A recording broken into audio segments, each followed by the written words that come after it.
She walked past him, thinking he was just another homeless man, but when she saw the birthmark on his hand, her heart stopped because the man she thought was dead for 13 years was standing right in front of her, and he had her daughter in his arms. Before we get into the story, comment below where in the world you are watching from today. The November wind whistled through the concrete canyons of downtown Chicago, carrying with it the bite of approaching winter. Ethan Cole pulled his thin jacket tighter around himself and his sleeping daughter. The cardboard beneath them did little to shield them from the cold seeping up through the sidewalk, but it was better than nothing. Lily stirred in his arms, mumbling something in her sleep. Her small fingers clutched at his worn sweater, seeking warmth. Ethan adjusted the blanket around her shoulders, making sure her ears were covered by the knit cap he'd managed to get from the shelter last week. "It's okay, sweetheart," he whispered, though she couldn't hear him. "Dad's got you." The words felt hollow in his throat. What kind of father let his daughter sleep on the streets? The thought gnawed at him constantly, along with the crushing weight of shame that had become his constant companion. Above them, the bus stop awning creaked in the wind. The digital display blinked 6:45 a.m., casting an eerie blue glow over their temporary sanctuary. Early morning traffic had already begun to pick up, with cars rushing past in a steady stream of noise and exhaust.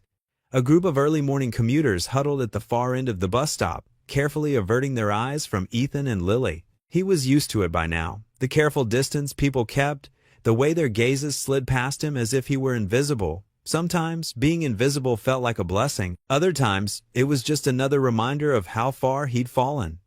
Lily shivered against him, and Ethan tucked the blanket more securely around her small frame.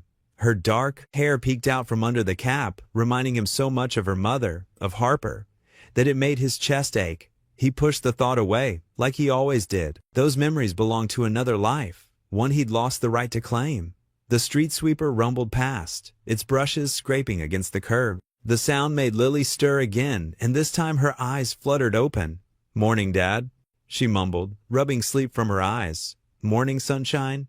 Ethan managed a smile for her. "Did you sleep okay?" Lily nodded, sitting up and stretching. "I dreamed about pancakes," she said matter-of-factly, "with lots of syrup." The simple statement felt like a knife in Ethan's heart. When was the last time he'd been able to give his daughter something as simple as pancakes? "Maybe we can get something at the shelter later," he offered, knowing it wasn't the same. "It's okay, Dad." Lily patted his arm with a wisdom far beyond her 8 years. "I'm not really hungry yet anyway." Across the street, the massive glass and steel office building caught the first rays of morning sun, its windows blazing like fire. Sterling Innovations. The name stood out in sleek silver letters against the dark facade. Ethan had walked past it countless times in the last few weeks, drawn to the area despite himself. Maybe some part of him had known who worked inside those gleaming walls. The morning crowd began to thicken as more people headed to work. Ethan helped Lily fold their blanket, tucking it into the worn backpack that contained everything they owned.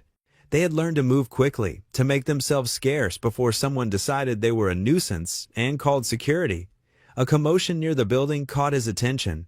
An elderly man in a janitor's uniform had stumbled, spilling his coffee across the sidewalk. Without thinking, Ethan moved to help, his hands shaking slightly from the cold as he helped the man steady himself. "Thank you, son," the janitor said, looking embarrassed as Ethan helped him pick up his thermos. "These old legs aren't what they used to be." "No problem, sir." Ethan's voice was rough from disuse. He noticed the man's name tag read Frank. "Are you okay?"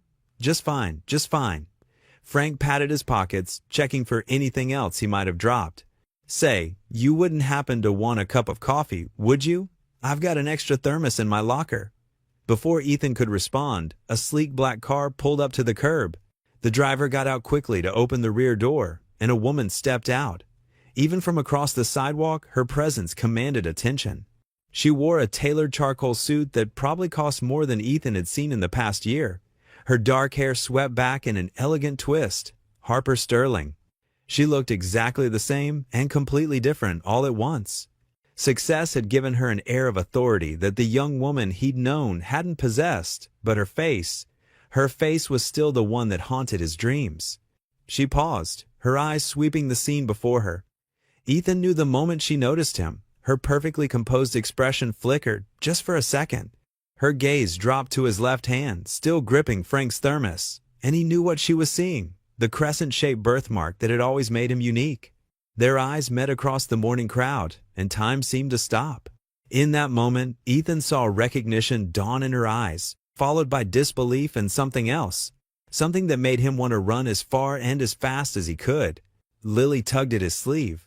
"Dad, are you okay?" The moment shattered. Ethan handed the thermos back to Frank with mumbled thanks and turned away, guiding Lily toward the bus stop. He could feel Harper's eyes following him, burning into his back. But he didn't look back. He couldn't. Behind him, he heard Frank's voice. "Miss Sterling, are you all right?" "I'm fine," Harper's voice came, steady but with an undercurrent of something uncertain. "I just thought I saw someone I used to know." Harper Sterling stepped out of her office building the next morning, her thoughts still lingering on the man she'd seen yesterday. The crescent birthmark on his left hand had haunted her dreams all night. She clutched 2 paper cups of coffee from the building's cafe, their warmth seeping through her leather gloves. The morning sun cast long shadows across the frost-covered sidewalk. There, in the same spot as yesterday, lay the man and his daughter. The little girl was already awake, humming softly as she arranged a small collection of painted rocks beside their makeshift bed. Harper's heels clicked against the concrete as she approached them. The sound made Ethan's eyes flutter open, immediately alert and protective. He sat up quickly, positioning himself between Harper and his daughter.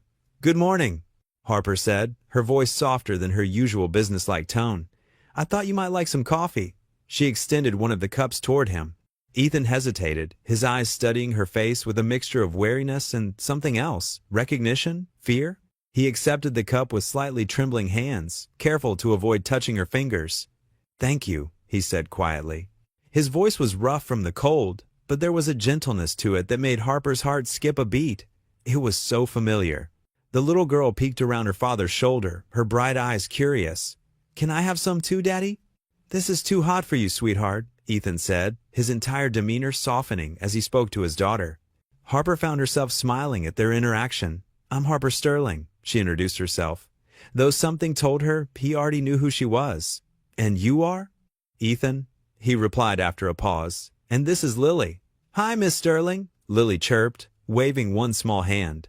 She was wearing mittens with cartoon characters on them, the wool worn thin at the fingertips. Harper crouched down, careful to keep her designer suit from touching the ground. "Those are lovely rocks you have there, Lily." "I paint them myself," Lily said proudly. "Daddy helps me find the smoothest ones." The morning traffic rushed by behind them, but Harper felt suspended in this moment, struck by how this child could maintain such joy despite her circumstances. She straightened up, making a decision. "Listen," she said, meeting Ethan's eyes. "It's freezing out here. Would you and Lily like to come inside? The cafe makes excellent breakfast, and it's warm." Ethan's hand tightened around the coffee cup. "We don't need charity, Miss Sterling." "It's not charity," Harper replied firmly. "Consider it a thank you for helping Carl with his spilled coffee yesterday." "I saw that, you know." Something flickered across Ethan's face, surprise, perhaps, that she had noticed his small act of kindness. He looked down at Lily, who was bouncing slightly on her toes, clearly excited at the prospect of a warm breakfast. "Please, Daddy?" Lily whispered, though Harper could still hear her. "My tummy's making the growly noise again." Ethan's resistance crumbled at his daughter's words. "All right," he conceded, carefully gathering their few belongings into a worn backpack. "Thank you, Miss Sterling." "Harper," she corrected him automatically. "Please, call me Harper." As they walked toward the building's entrance, Harper couldn't help but notice how Ethan kept Lily close to his side, how his eyes darted around as if mapping escape routes. The security guard at the door nodded respectfully to Harper while giving Ethan a suspicious glance. "They're with me, Marcus," Harper said firmly, leading them to the elevator. Inside the lobby, the warm air wrapped around them like a blanket. The marble floors gleamed beneath the crystal chandeliers, and the sound of clicking heels and business conversations echoed off the walls. Harper watched as Lily's eyes grew wide, taking in the grandeur of it all. But it was Ethan's reaction that caught her attention. He stood completely still for a moment, his eyes fixed on the elaborate fountain in the center of the lobby. Something about his expression, a mixture of pain and memory, sent a shiver down Harper's spine. She'd seen that exact same expression before, years ago, when she'd first brought her college sweetheart to see the building her father had just purchased. The same building where she now served as CEO. The déjà vu hit her so strongly that she had to steady herself against the wall. Ethan noticed and took a half step toward her, his hand reaching out instinctively before he caught himself and pulled back. "Are you all right?" he asked, concern evident in his voice. "Yes," Harper said, forcing a smile. "Yes, I'm fine. The cafe is this way." As she led them down the hallway, her mind raced with possibilities and questions. The birthmark, his familiar gestures, the way he looked at the fountain, it all added up to something she wasn't quite ready to face. Not yet. The cafe was nearly empty at this hour, most of the morning rush having already headed up to their offices. Harper guided them to a quiet corner booth, far from prying eyes. As Lily slid into the plush seat with obvious delight, Harper caught Ethan watching her with an expression of such raw gratitude that it made her throat tight. "Order whatever you'd like," she said, handing them menus. "I need to make a quick phone call, but I'll be right back." Stepping away from the table, Harper pulled out her phone. Her fingers hovered over the keypad for a moment before she made the call. "James? It's Harper Sterling. I need you to look into something for me, discreetly." She glanced back at the table, where Ethan was helping Lily sound out the words on the menu. "There's someone I need you to investigate." The sunlight streamed through the floor-to-ceiling windows of Harper's private conference room, casting a warm glow across the polished wooden table. Ethan sat awkwardly in one of the plush leather chairs, his worn clothes a stark contrast to the elegant surroundings. Lily had dozed off on a comfortable couch in the corner, wrapped in a soft blanket one of Harper's assistants had brought. "Please, eat as much as you'd like," Harper said, gesturing to the spread of breakfast foods on the table. She'd ordered everything she could think of: fresh pastries, fruit, eggs, and hot coffee. Ethan picked up a croissant with careful movements, as if afraid of damaging something so delicate. "Thank you, Miss Sterling. This is very kind of you." Harper watched him, noting how his shoulders remained tense despite her efforts to make him comfortable. "Please, call me Harper." She paused, taking a sip of her coffee. "Would you tell me about yourself, Ethan?" He glanced at Lily before answering, his eyes softening. "Not much to tell, really. Just trying to do right by my daughter." "You mentioned earlier that you work with wood. Are you a carpenter?" Something flickered across his face. Pride, maybe? Or nostalgia? "Used to be. Had my own business, actually. Custom furniture, home renovations, that sort of thing." Harper's heart skipped a beat. She kept her voice steady as she asked, "What happened?" Ethan's fingers traced the rim of his coffee cup. "There was an accident. Construction site." He swallowed hard. "I was working on a big project, a renovation for a historical building. The scaffolding collapsed." Harper's hands began to tremble. She clasped them tightly in her lap, remembering the phone call she'd received 13 years ago, the one that had changed everything. "The medical bills," Ethan continued, his voice growing quieter. "They just kept piling up. Lost my business, my savings, everything. And then?" He glanced at Lily again. "Well, life has a way of throwing curveballs." "How long ago was this accident?" Harper asked, trying to keep her voice neutral. "About 13 years ago now." Ethan's hand unconsciously moved to rub his left shoulder. "Broke quite a few bones. They said I was lucky to survive." Harper's mind raced. The timing, the details, they aligned perfectly with what she remembered. She studied his face, trying to see past the beard and the weathered features. The way he held himself, even now, had that familiar, careful grace she remembered. "And Lily's mother?" The question slipped out before she could stop herself. Ethan's expression closed off. "It's just been Lily and me for a long time now." Harper nodded, her throat tight with emotion. She took another sip of coffee, buying time to steady her voice. The morning light caught the crescent-shaped birthmark on his left hand as he reached for another pastry. That distinctive mark, she'd traced it with her fingers countless times during late-night study sessions in college. "Ethan," she said softly, "have you ever been to Grand Haven, the small town near Lake Michigan?" His hand froze halfway to his mouth. For a moment, something like recognition flashed in his eyes, quickly replaced by confusion and what looked like guilt. He set the pastry down carefully. I don't know what you're talking about," he said, but his voice had lost its steadiness. "I've never been there." Harper leaned forward slightly. "Are you sure? The lighthouse there? The musical fountain in the summer?" "Miss Sterling, Harper," Ethan interrupted, pushing his chair back slightly. "I appreciate your kindness, but I think we should go. Lily and I have taken up enough of your time. Please, you don't have to. We do." Ethan stood up, moving to wake Lily. "Thank you for breakfast." It was very generous. Harper watched as he gently roused his daughter, gathering their few belongings with careful movements. His hands were shaking slightly, and he wouldn't meet her eyes. "At least let me help," Harper began, but Ethan was already guiding Lily toward the door. "Good day, Miss Sterling," he said, firmly, his voice carrying a finality that stopped her from following. Harper remained seated as they left, her mind whirling with questions and half-formed theories. She pulled out her phone and scrolled through her contacts until she found the number she needed. "James, it's Harper Sterling. I need you to look into someone for me." She paused, watching through the window as Ethan and Lily crossed the lobby below. "His name is Ethan. I need everything you can find about an accident 13 years ago, and—" She took a deep breath. "I need you to confirm if he's the same Ethan Cole who was reported dead in 2010.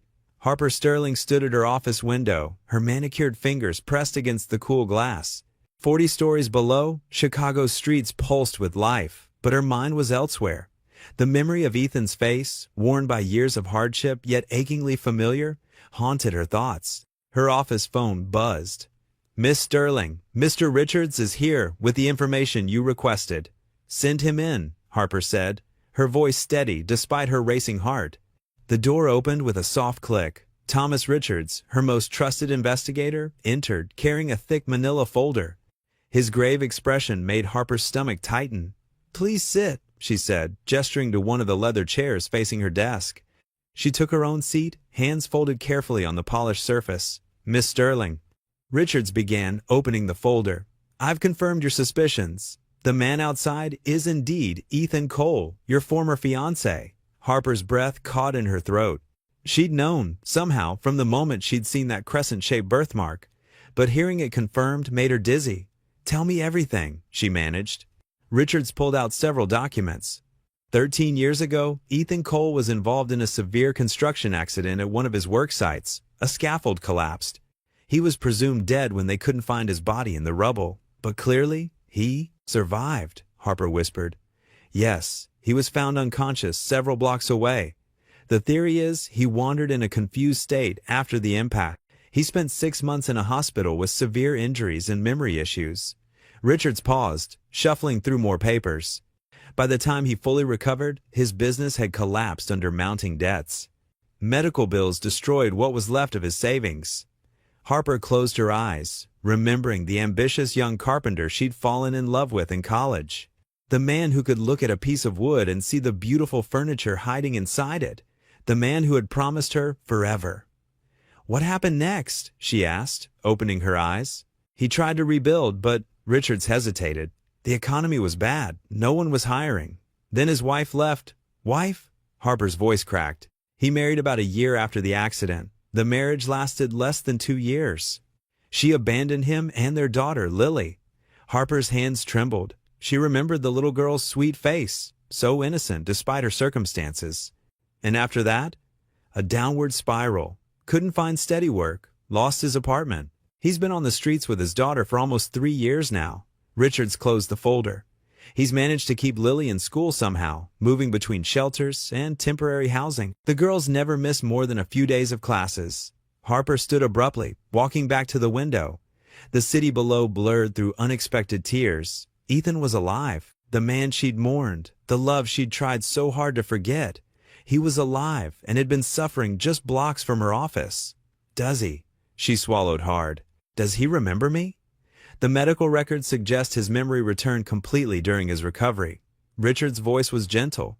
"He remembers everything, Miss Sterling." The implication hit her like a physical blow. He remembered her, yet he'd chosen to stay away. He'd gotten married, had a child, lost everything, and never reached out. "That will be all, Thomas. Thank you." Her voice sounded distant to her own ears. After Richards left, Harper remained at the window, memories flooding back. Ethan's laugh, the way his eyes crinkled when he smiled. His strong, capable hands working wood into beautiful shapes. The night he proposed under a sky full of stars, promising to build them a home filled with love and handcrafted furniture. Her hand pressed against her stomach, remembering the baby she'd lost in her grief after his disappearance. The doctors had called it a miscarriage, but Harper had always felt it was her broken heart that couldn't sustain the tiny life they'd created. The intercom buzzed again. "Miss Sterling?" The board meeting starts in 15 minutes. Harper didn't respond. She stood frozen at her desk, her heart pounding against her ribs. Ethan was alive. The truth of it overwhelmed her, filling her with a confusion of emotions, joy, anger, relief, betrayal. The man she'd loved enough to marry was sleeping on cardboard outside her building with his young daughter. Questions swirled in her mind like autumn leaves in a storm. Why hadn't he come to her when he recovered? Why had he let her believe he was dead? What had happened to the brave, confident man who had once promised to love her forever? Her fingers brushed against the surface of her desk, touching the folder Richards had left behind. Inside were the answers to 13 years of questions, but they only led to more questions. The man sleeping on the streets wasn't just a homeless father. He was her Ethan, the one person she'd never truly gotten over. The magnitude of this revelation left her rooted to the spot, her carefully constructed world tilting on its axis. Everything she thought she knew about her past, about loss and love and moving on, had just been rewritten in the span of a single conversation. Harper sat on a weathered wooden bench in Grant Park, her designer coat pulled tight against the November chill. The carefully manicured paths stretched before her, lined with trees that had shed most of their leaves. A few determined joggers passed by, their breath visible in the cold air. She checked her phone again. 12:15 p.m. Ethan would be here soon. She'd asked him to meet her during his lunch break, away from the corporate scrutiny of her building. Here, among the bare trees and scattered leaves, she hoped he might feel more comfortable speaking truthfully. The sound of approaching footsteps made her look up. Ethan walked toward her, his shoulders hunched against the cold in his worn work jacket. Even now, seeing him sent a jolt through her heart. The same crooked smile, the same gentle eyes, though now shadowed by years of hardship. "Thanks for meeting me," Harper said, her voice steady despite her racing heart. She gestured to the empty space beside her on the bench. Ethan sat down, leaving a careful distance between them. His hands were rough from years of manual labor, and he rubbed them together for warmth. "Miss Sterling, please." She cut him off. "Call me Harper. You know why I asked you here." The wind rustled through the remaining leaves above them. A young mother pushed a stroller past, her baby bundled against the cold. Harper watched Ethan's eyes follow them, probably thinking of Lily. "Why did you leave me?" Harper asked, the words she'd held back for 13 years finally breaking free. Her voice cracked slightly, betraying the emotion behind her professional facade. Ethan's shoulders sagged. He stared at his worn boots, unable to meet her gaze. "After the accident," he began, his voice barely above a whisper, "the doctors, they told me I wouldn't make it. Said I had maybe 6 months." He swallowed hard. "I couldn't bear the thought of you watching me die. You had such a bright future ahead." Harper's hands clenched in her lap. "But you survived." "Yeah." He gave a bitter laugh. "Somehow I did, but by then." He gestured vaguely at the space between them, at the vast gulf of time and circumstance that separated the people they'd been from who they were now. "I saw your name in the papers. Rising star in the business world. I was living in a shelter, couldn't even afford my medical bills. What right did I have to come back into your life?" "That wasn't your choice to make," Harper said, her voice tight with emotion. "I mourned you. I thought you were dead." "I know." Ethan's voice was heavy with regret. "I convinced myself I was protecting you, but I was really protecting myself. From facing you, from admitting how far I'd fallen." He turned to look at her finally, his eyes filled with shame. "I'm so sorry, Harper. I know it doesn't change anything, but I am truly sorry." Harper sat in silence, absorbing his words. The park continued its quiet activity around them. Distant traffic, the crunch of leaves under passing feet, the call of persistent pigeons. Everything she'd imagined saying to him over the years seemed to evaporate in the face of his raw honesty. "You're right," she said finally. "It doesn't change the past." She took a deep breath, steadying herself. "But maybe we can change the future." Ethan looked at her questioningly. "I want to offer you a job," Harper continued, "in the maintenance department at Sterling Innovations. It's not charity," she added quickly, seeing his expression. "We need good workers, and I've seen how you handle yourself. The position comes with benefits, including health care for you and Lily." Ethan's face showed a mix of hope and hesitation. "I don't know if I deserve." "This isn't about what you deserve," Harper interrupted. "It's about what you need." "What Lily needs." She paused, choosing her next words carefully. "Consider it a second chance. For both of us. Ethan was quiet for a long moment, his eyes distant. Finally, he nodded slowly. "Thank you," he said, his voice rough with emotion. "I won't let you down. Not again." He stood up, adjusting his jacket against the wind. "I should get back. Lily will be waiting at the shelter's after-school program." Harper watched him walk away, his figure growing smaller against the backdrop of the city skyline. Part of her wondered if this was a mistake, if mixing their past with present business would only lead to more pain. But something deeper, something in her heart that had never quite given up on him, told her this was right. The bench felt colder without him there. Harper pulled out her phone to email HR about the new hire, her fingers hovering over the keys. Around her, the park continued its daily rhythm, oblivious to the weight of the moment. The late autumn sun cast long shadows across the path, and somewhere in the distance, a church bell tolled the hour. Ethan stood in front of the gleaming glass doors of Sterling Innovations, tugging at the collar of his new navy suit. The fabric felt stiff and foreign against his skin, a stark reminder of how far he'd fallen from his old life. His reflection in the polished glass showed a man trying desperately to belong in a world that had long since moved on without him. Taking a deep breath, he pushed through the revolving door. The lobby stretched before him, all marble and chrome, busy with morning traffic.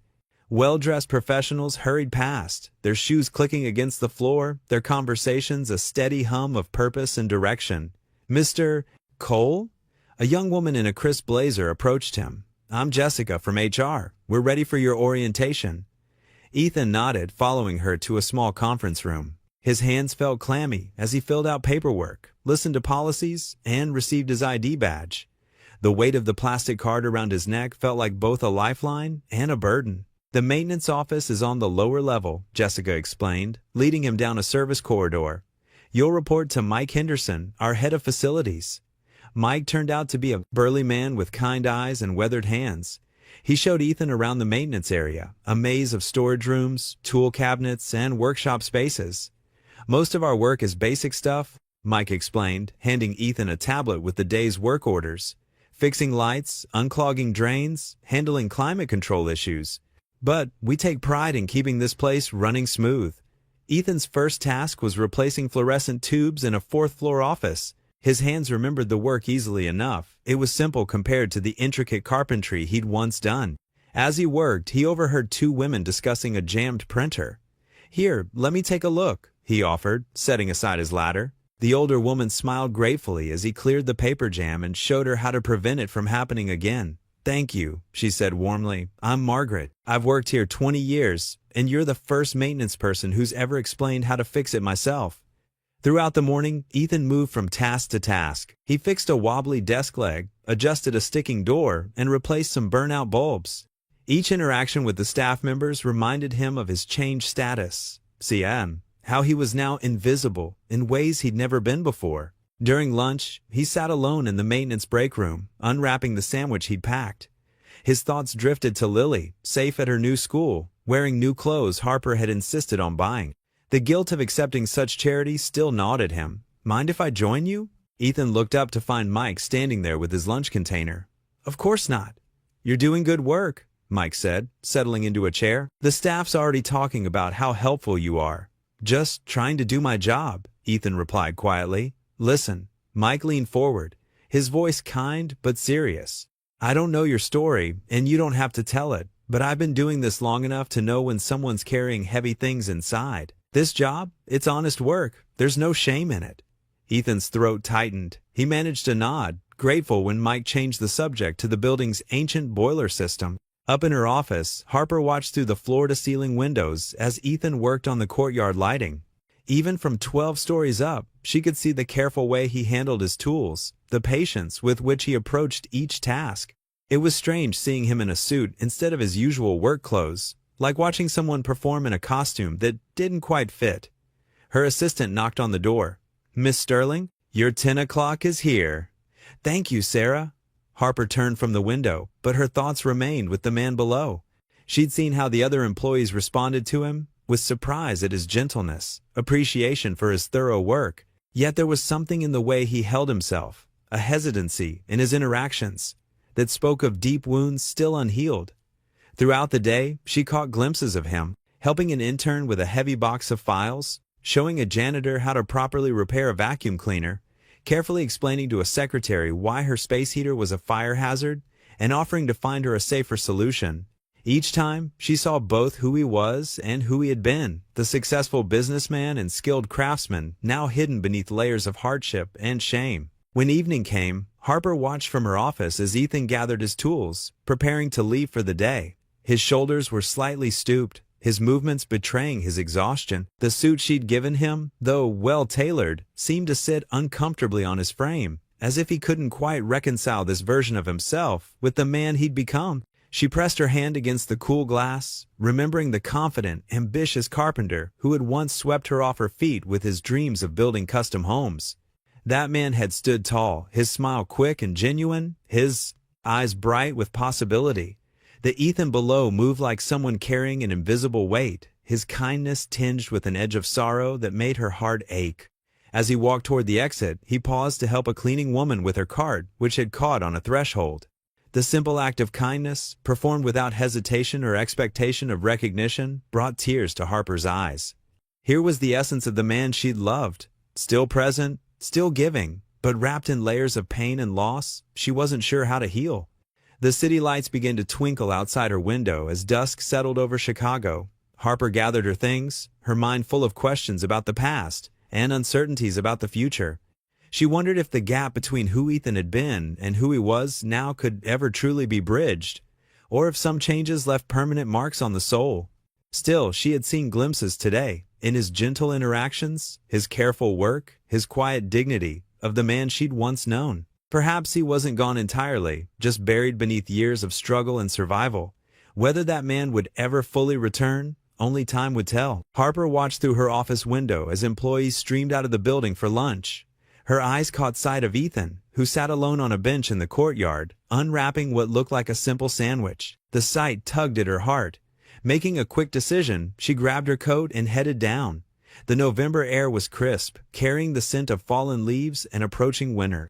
As she approached him, Ethan looked up, surprise clear on his face. "Would you like to join me for lunch?" Harper asked, trying to keep her voice casual. "There's a nice cafe just around the corner." Ethan hesitated, glancing down at his simple lunch. "I wouldn't want to impose." "You wouldn't be," Harper said softly. "Please?" Something in her tone must have convinced him because he nodded, carefully wrapping up his sandwich and standing. They walked in comfortable silence to a small cafe tucked between two towering buildings. The warm air inside smelled of fresh bread and coffee.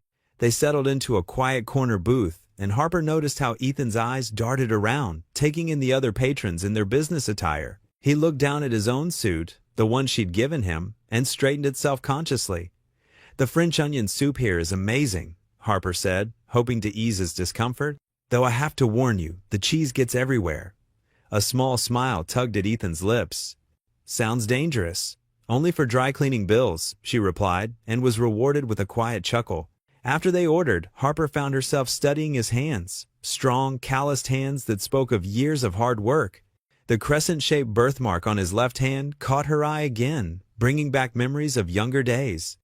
"Tell me about your carpentry," she said, genuinely curious. "What did you love most about it?" Ethan's eyes lit up, and for a moment, the weight he carried seemed to lift. "There's something special about working with wood," he said, his voice warm with passion.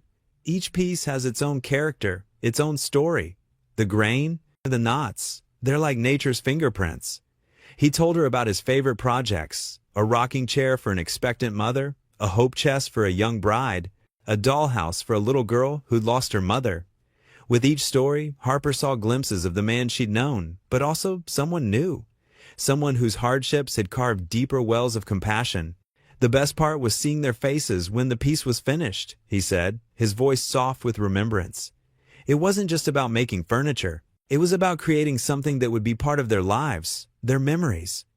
Their food arrived, and Harper watched as Ethan carefully arranged his napkin, his movements measured and precise. She remembered how he used to eat with such carefree enthusiasm in college. Now, each bite was taken with quiet gratitude.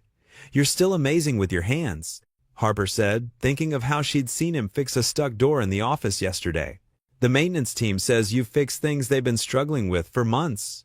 Ethan shrugged, his cheeks coloring slightly. It's nothing special. Just things I've picked up over the years. Don't do that, Harper said gently. Don't diminish your skills. You've always been talented, Ethan. That hasn't changed.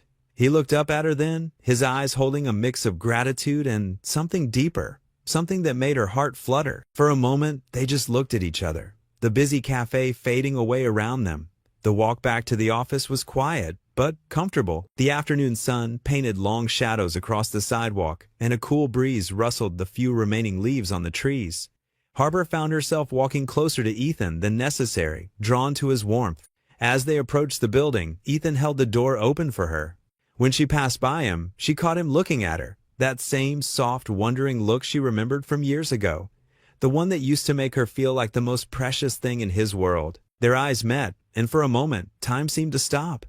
The bustling lobby, the clicking heels, the distant phone rings, it all faded away. In that brief moment, Harper felt something spark in her heart, a warmth she thought she'd lost forever. Then someone called her name, breaking the spell. But as they parted ways, Harper to her executive floor and Ethan to his maintenance duties, she could still feel the echo of that moment, that spark of connection that whispered of possibilities yet to come. The morning sun cast long shadows through the stained glass windows of St. Matthew's Church, painting rainbow patterns across the worn wooden pews. Harper Sterling sat in the back row, her hands folded neatly in her lap. She hadn't been to church in years, not since before Ethan disappeared. Yet here she was, drawn by some invisible force she couldn't explain. The chapel filled slowly with families dressed in their Sunday best. Harper smoothed her simple blue dress, feeling oddly out of place despite her expensive attire. She watched as people greeted each other with warm smiles and friendly waves, a sense of community she'd forgotten existed. Then she saw them. Ethan and Lily entered through a side door, both wearing modest but clean clothes. Lily's hair was tied back with a yellow ribbon, bouncing as she skipped alongside her father. Harper's breath caught in her throat. Ethan wore a plain white shirt with rolled-up sleeves, and even from this distance, she could see the crescent birthmark on his left hand. They headed straight to the children's area, where a group of young kids sat in a circle on colorful mats. Harper hadn't known they volunteered here, but somehow it made perfect sense. She watched as Ethan sat cross-legged among the children, Lily beside him, as natural as breathing. The service began, but Harper barely heard the opening hymns. Her attention remained fixed on Ethan as he helped lead the children's activities. He was different here, lighter somehow, as if the weight of his past lifted within these walls. He smiled more freely, laughed more easily. When one little boy struggled with his Bible story workbook, Ethan gently guided his hand, showing infinite patience.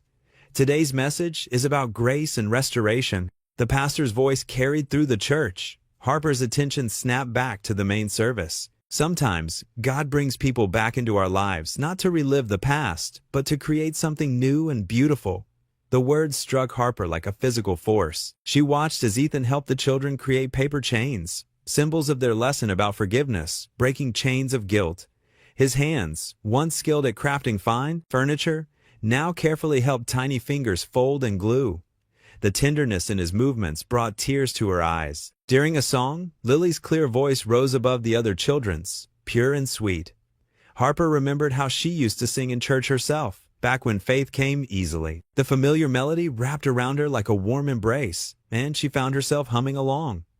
After the main service ended, families lingered in the fellowship hall. Harper stood awkwardly near a table of coffee and pastries, unsure whether to approach Ethan and Lily or slip away quietly.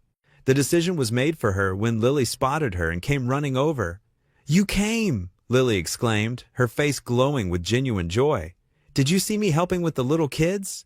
"Daddy says it's important to help others, even when we don't have much ourselves." Harper's heart melted at the child's earnest enthusiasm. "I did see you. You were wonderful with them." "Thank you," Lily beamed, then looked thoughtful for a moment. "You know what? I think you should come every Sunday. Then we could all be together, like a family." She reached for Harper's hand. "Would that be okay, Aunt Harper?" The words hit Harper like a wave of warmth. "Aunt Harper?" she repeated softly, her voice thick with emotion. "Is it okay if I call you that?" Lily asked, suddenly uncertain. "You feel like an aunt to me. You're nice like one, and you take care of us like family does." Harper knelt down to Lily's level, her eyes misty. "Of course you can call me that, sweetheart. I'd be honored." Ethan approached then, looking apologetic. Lily, remember what we talked about? We shouldn't assume. No, it's perfectly fine. Harper interrupted, standing up but keeping hold of Lily's hand. Really? The three of them stood there in a moment of comfortable silence, surrounded by the buzz of conversation and the scent of coffee. Harper noticed how natural it felt, how right, like pieces of a puzzle finally fitting together. After saying goodbye, Harper walked home through the crisp autumn air. Leaves crunched beneath her feet as she took the long way through the park. The morning's experience had shifted something inside her. The wall she'd built around her heart after Ethan's disappearance was crumbling, but instead of feeling vulnerable, she felt free. She stopped at a bench overlooking the duck pond, watching the water ripple in the breeze. The Ethan she'd known years ago had been ambitious, confident, perhaps a bit prideful. This new Ethan, humbled by life's hardships but somehow stronger for it, touched her heart in an entirely different way. And Lily, Harper's hand went to her chest, remembering the joy that flooded her when the little girl called her Aunt Harper. A pair of ducks glided past, perfectly in sync. Harper smiled, recognizing that same harmony in her own heart. The past was the past. What mattered now was this new chapter unfolding before her, full of possibility and hope. She was ready to turn the page. Getting up from the bench, Harper walked the rest of the way home with lighter steps. For the first time in years, she felt complete, as if she'd found something she didn't even know she was missing. The morning's grace had done more than restore her faith. It had restored her heart. The conference room on the 42nd floor of Sterling Innovations buzzed with anticipation. Morning light streamed through floor-to-ceiling windows, highlighting the leather chairs where board members sat straight-backed and expectant. Harper Sterling stood at the head of the long mahogany table, her fingers trailing over the smooth surface as she studied the proposal before her. TechVision's offer is substantial, said Marcus Chin, her CFO. Their AI development could revolutionize our entire product line. The numbers speak for themselves. Harper nodded, scanning the room. Ethan sat near the back, where the maintenance staff representatives usually did during quarterly meetings. His presence was a new addition to these gatherings, her attempt at making the company more inclusive of all employee voices. 20% growth in the first year alone, continued Marcus, clicking through his presentation. Their technology would cut our production costs by 30%. And what about their labor practices? Ethan's voice was quiet but clear. The room fell silent. A few board members shifted uncomfortably in their seats. Harper's heart skipped a beat. She hadn't expected him to speak up. I'm sorry? Marcus blinked, clearly thrown off. Ethan leaned forward, his shoulders square. I've been reading about TechVision. Their overseas factories have terrible working conditions. 16-hour days, no benefits, children working the assembly lines. That's just media speculation, someone muttered. No, it's not. Ethan pulled out his phone. 3 major news outlets confirmed it last month. They're being investigated by the Labor Department. Harper watched as Ethan's words settled over the room. Gone was the hesitant maintenance worker. In his place sat a man who knew right from wrong and wasn't afraid to say it.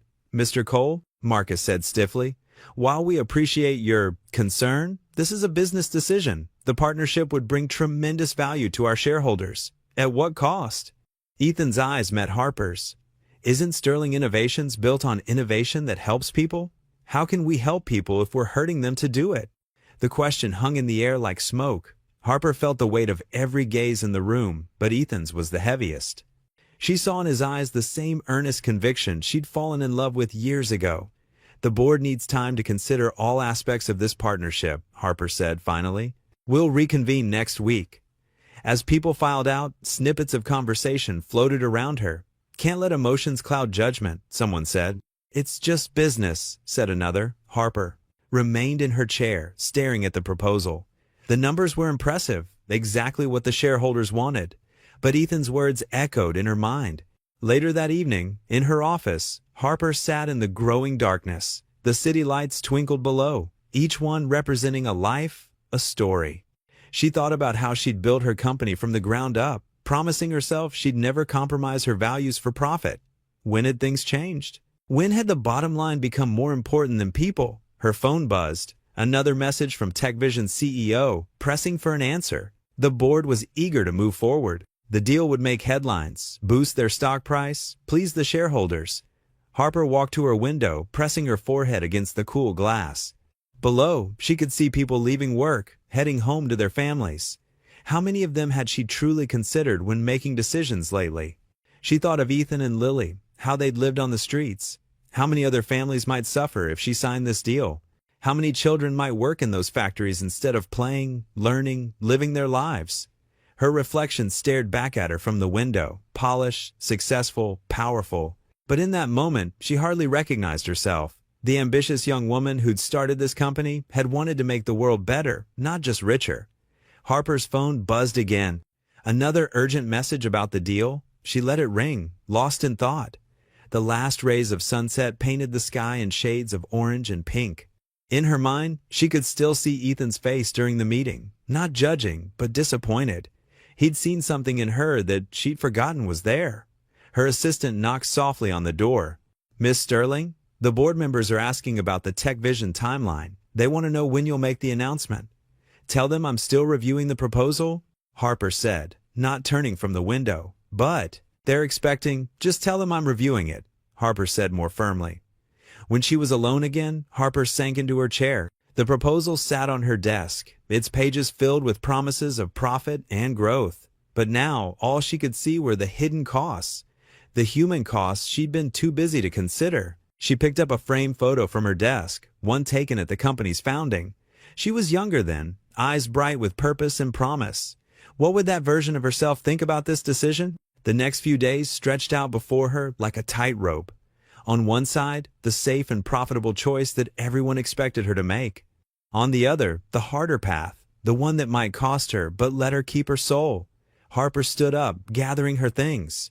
She needed time to think, to remember who she was and what she really wanted her legacy to be. As she walked to the elevator, she passed the maintenance office where Ethan worked. The light was still on, and through the window, she could see him fixing an old chair, his hand steady and sure. Some things were broken in ways that money couldn't fix. Some choices, once made, changed you forever. Harper stepped into the elevator, her reflection fractured in its mirrored walls, and wondered which path she would choose, and who she would become because of it. Harper's office felt different in the early evening light. The usual sharp edges of her modern furniture seemed softer, and the cityscape beyond her windows had taken on gentle orange hues. She sat on her cream-colored couch, her blazer discarded, watching as Ethan settled into the chair across from her. "Thank you for staying late," Harper said, her voice carrying the weight of the day. She twisted her silver bracelet, a nervous habit she thought she'd outgrown. "I needed someone to talk to about this." Ethan's presence had a calming effect. He wore his maintenance uniform with the same dignity he once wore expensive suits, and his eyes held that same gentle understanding she remembered from years ago. "The deal with Tech Giant," Harper continued, running her fingers through her hair. "It would mean everything for the company. The board is pushing hard for it. The numbers are." She shook her head. "They're astronomical." "But?" Ethan asked quietly, leaning forward slightly. "But their labor practices are terrible. We've all seen the reports. 12-hour shifts, unsafe conditions, workers falling asleep at their stations." Harper stood up and walked to her window, watching the city lights flicker to life. "They treat people like machines." Ethan was quiet for a moment, his weathered hands folded in his lap. "You know," he said finally, "when I was living on the streets with Lily, I learned something about human dignity. It's not something you can put a price on." Harper turned to face him. "What do you mean?" "There were days when we were so hungry, I could have stolen, could have done lots of things I'm not proud of." His voice was soft but steady. "But I knew Lily was watching. Everything I did, every choice I made, was teaching her something about right and wrong." The silence that followed felt heavy with meaning. Harper sank back onto the couch, closer to Ethan this time. "How do you do it?" she asked. "How do you choose the right thing when it costs you everything?" Ethan smiled, a gentle expression that reached his eyes. "I lost everything once, Harper.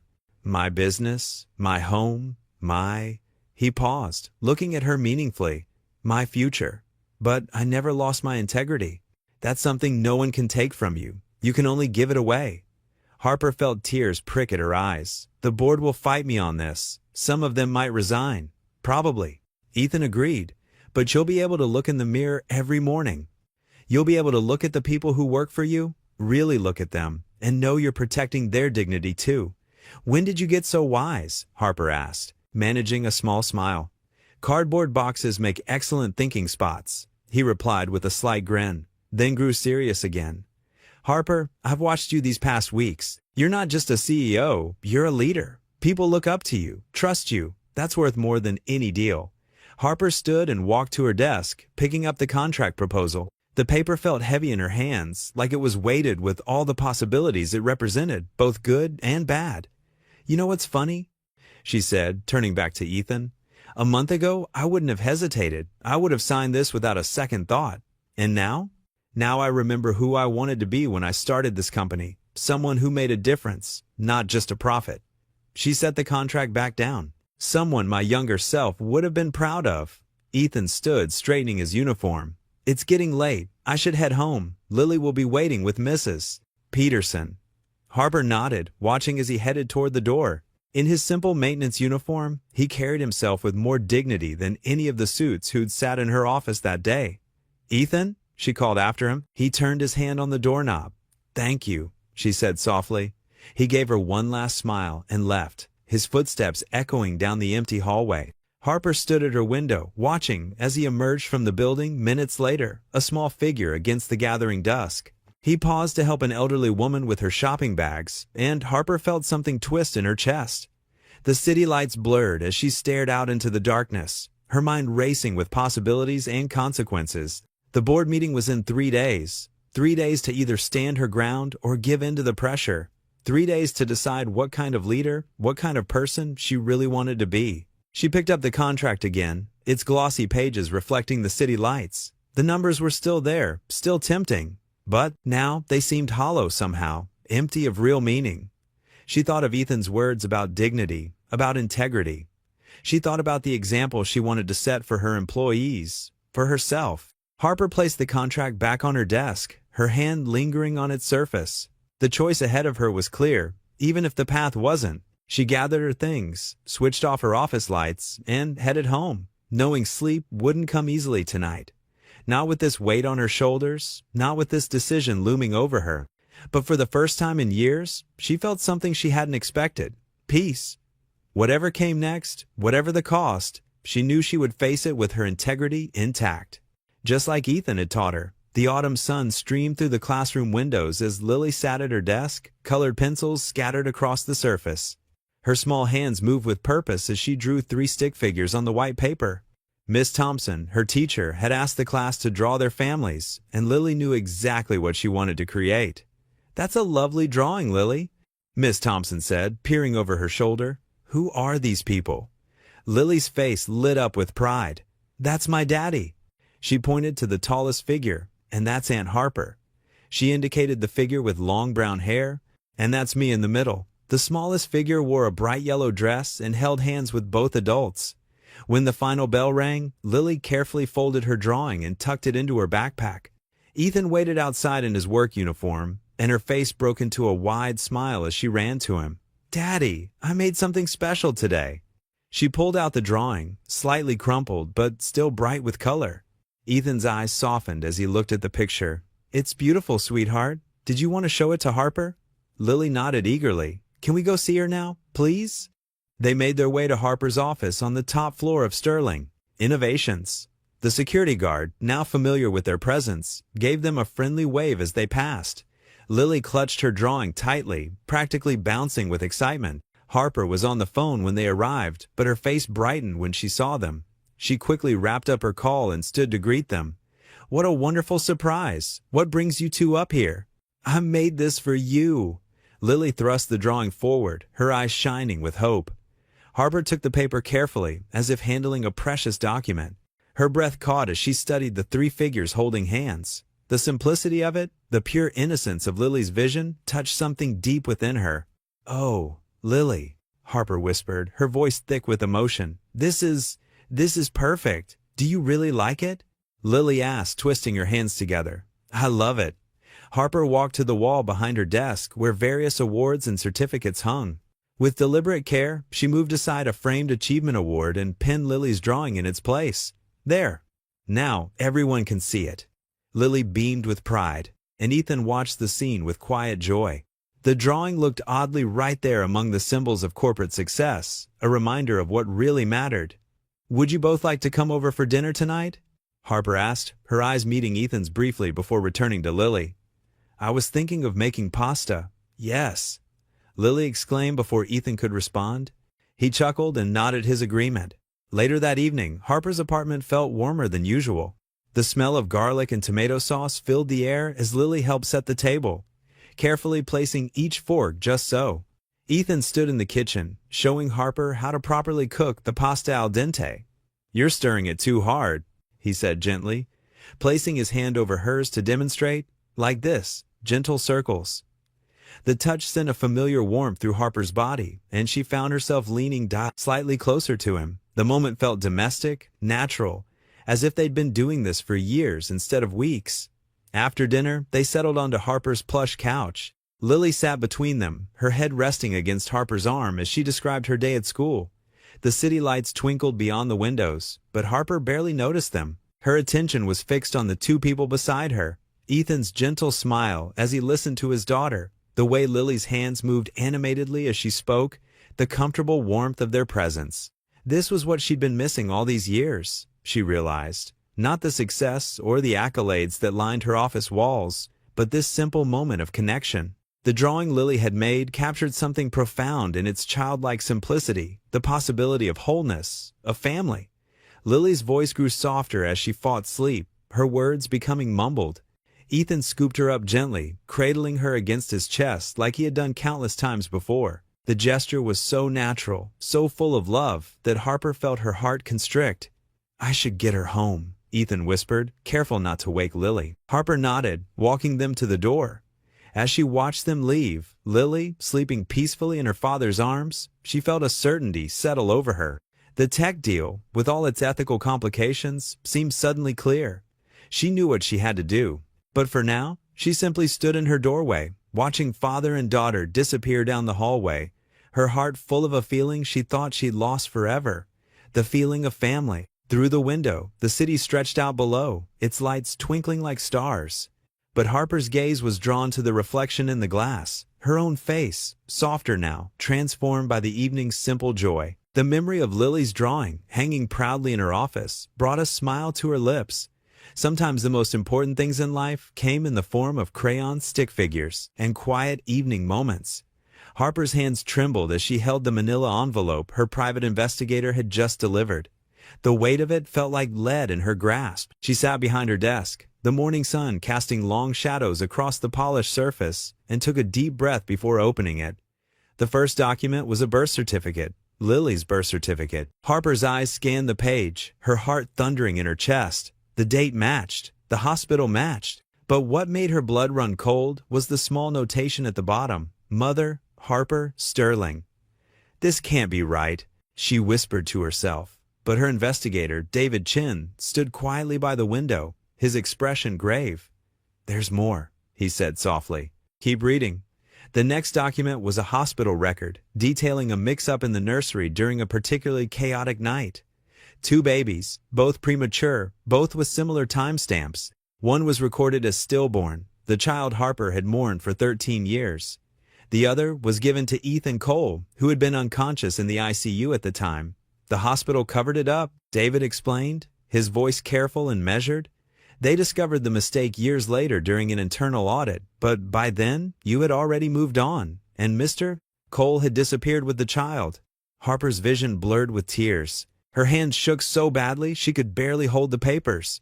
All this time, she whispered, all this time, she was mine? Memories flooded her mind, Lily's smile so similar to her own. The way the little girl's eyes crinkled when she laughed, just like Harper's mother's had. Even her mannerisms, the way she tucked her hair behind her ear when she was thinking hard about something. I've arranged for DNA testing to confirm, David added gently, but the documentation is quite clear. Lily Cole is your biological daughter. Harper stood abruptly, her chair rolling back against the wall with a thud. She walked to the window, pressing her forehead against the cool glass. Below, the city continued its endless dance of traffic and pedestrians, unaware that her world had just shattered and reformed into something entirely new. Does Ethan know? She asked, her voice barely above a whisper. No evidence suggests he was ever informed. According to the records, he was in critical condition when the baby was brought to him. His sister signed most of the paperwork. Harper's mind raced back to their recent conversations, all the times Ethan had spoken about Lily's birth. He had always been vague about the details, attributing it to the trauma of his accident and the painful memories of that time. "Get me everything," she demanded, turning back to David. "Every record, every detail, every person involved. I need to know exactly what happened. It's all in there." David gestured to the envelope, including statements from former hospital staff who were present that night. Harper sank back into her chair, pulling out more documents. For the next hour, she read through everything: medical records, staff statements, internal hospital memos. The truth emerged like a photograph developing in dark room. 2 babies, 2 families, 1 terrible mistake, and years of lives built on that foundation of error. Finally, she could take no more. She needed to confront Ethan, needed to hear his side of the story. She picked up her phone and sent him a text. "Meet me in my office. Now, it's important." While she waited, Harper paced the length of her office, the city sprawling out below her. Her mind kept returning to Lily's drawing, still pinned proudly on her wall, the 3 stick figures holding hands. Had some part of Lily known? Had some deep, instinctive part of her recognized the truth? The knock on her door made her jump.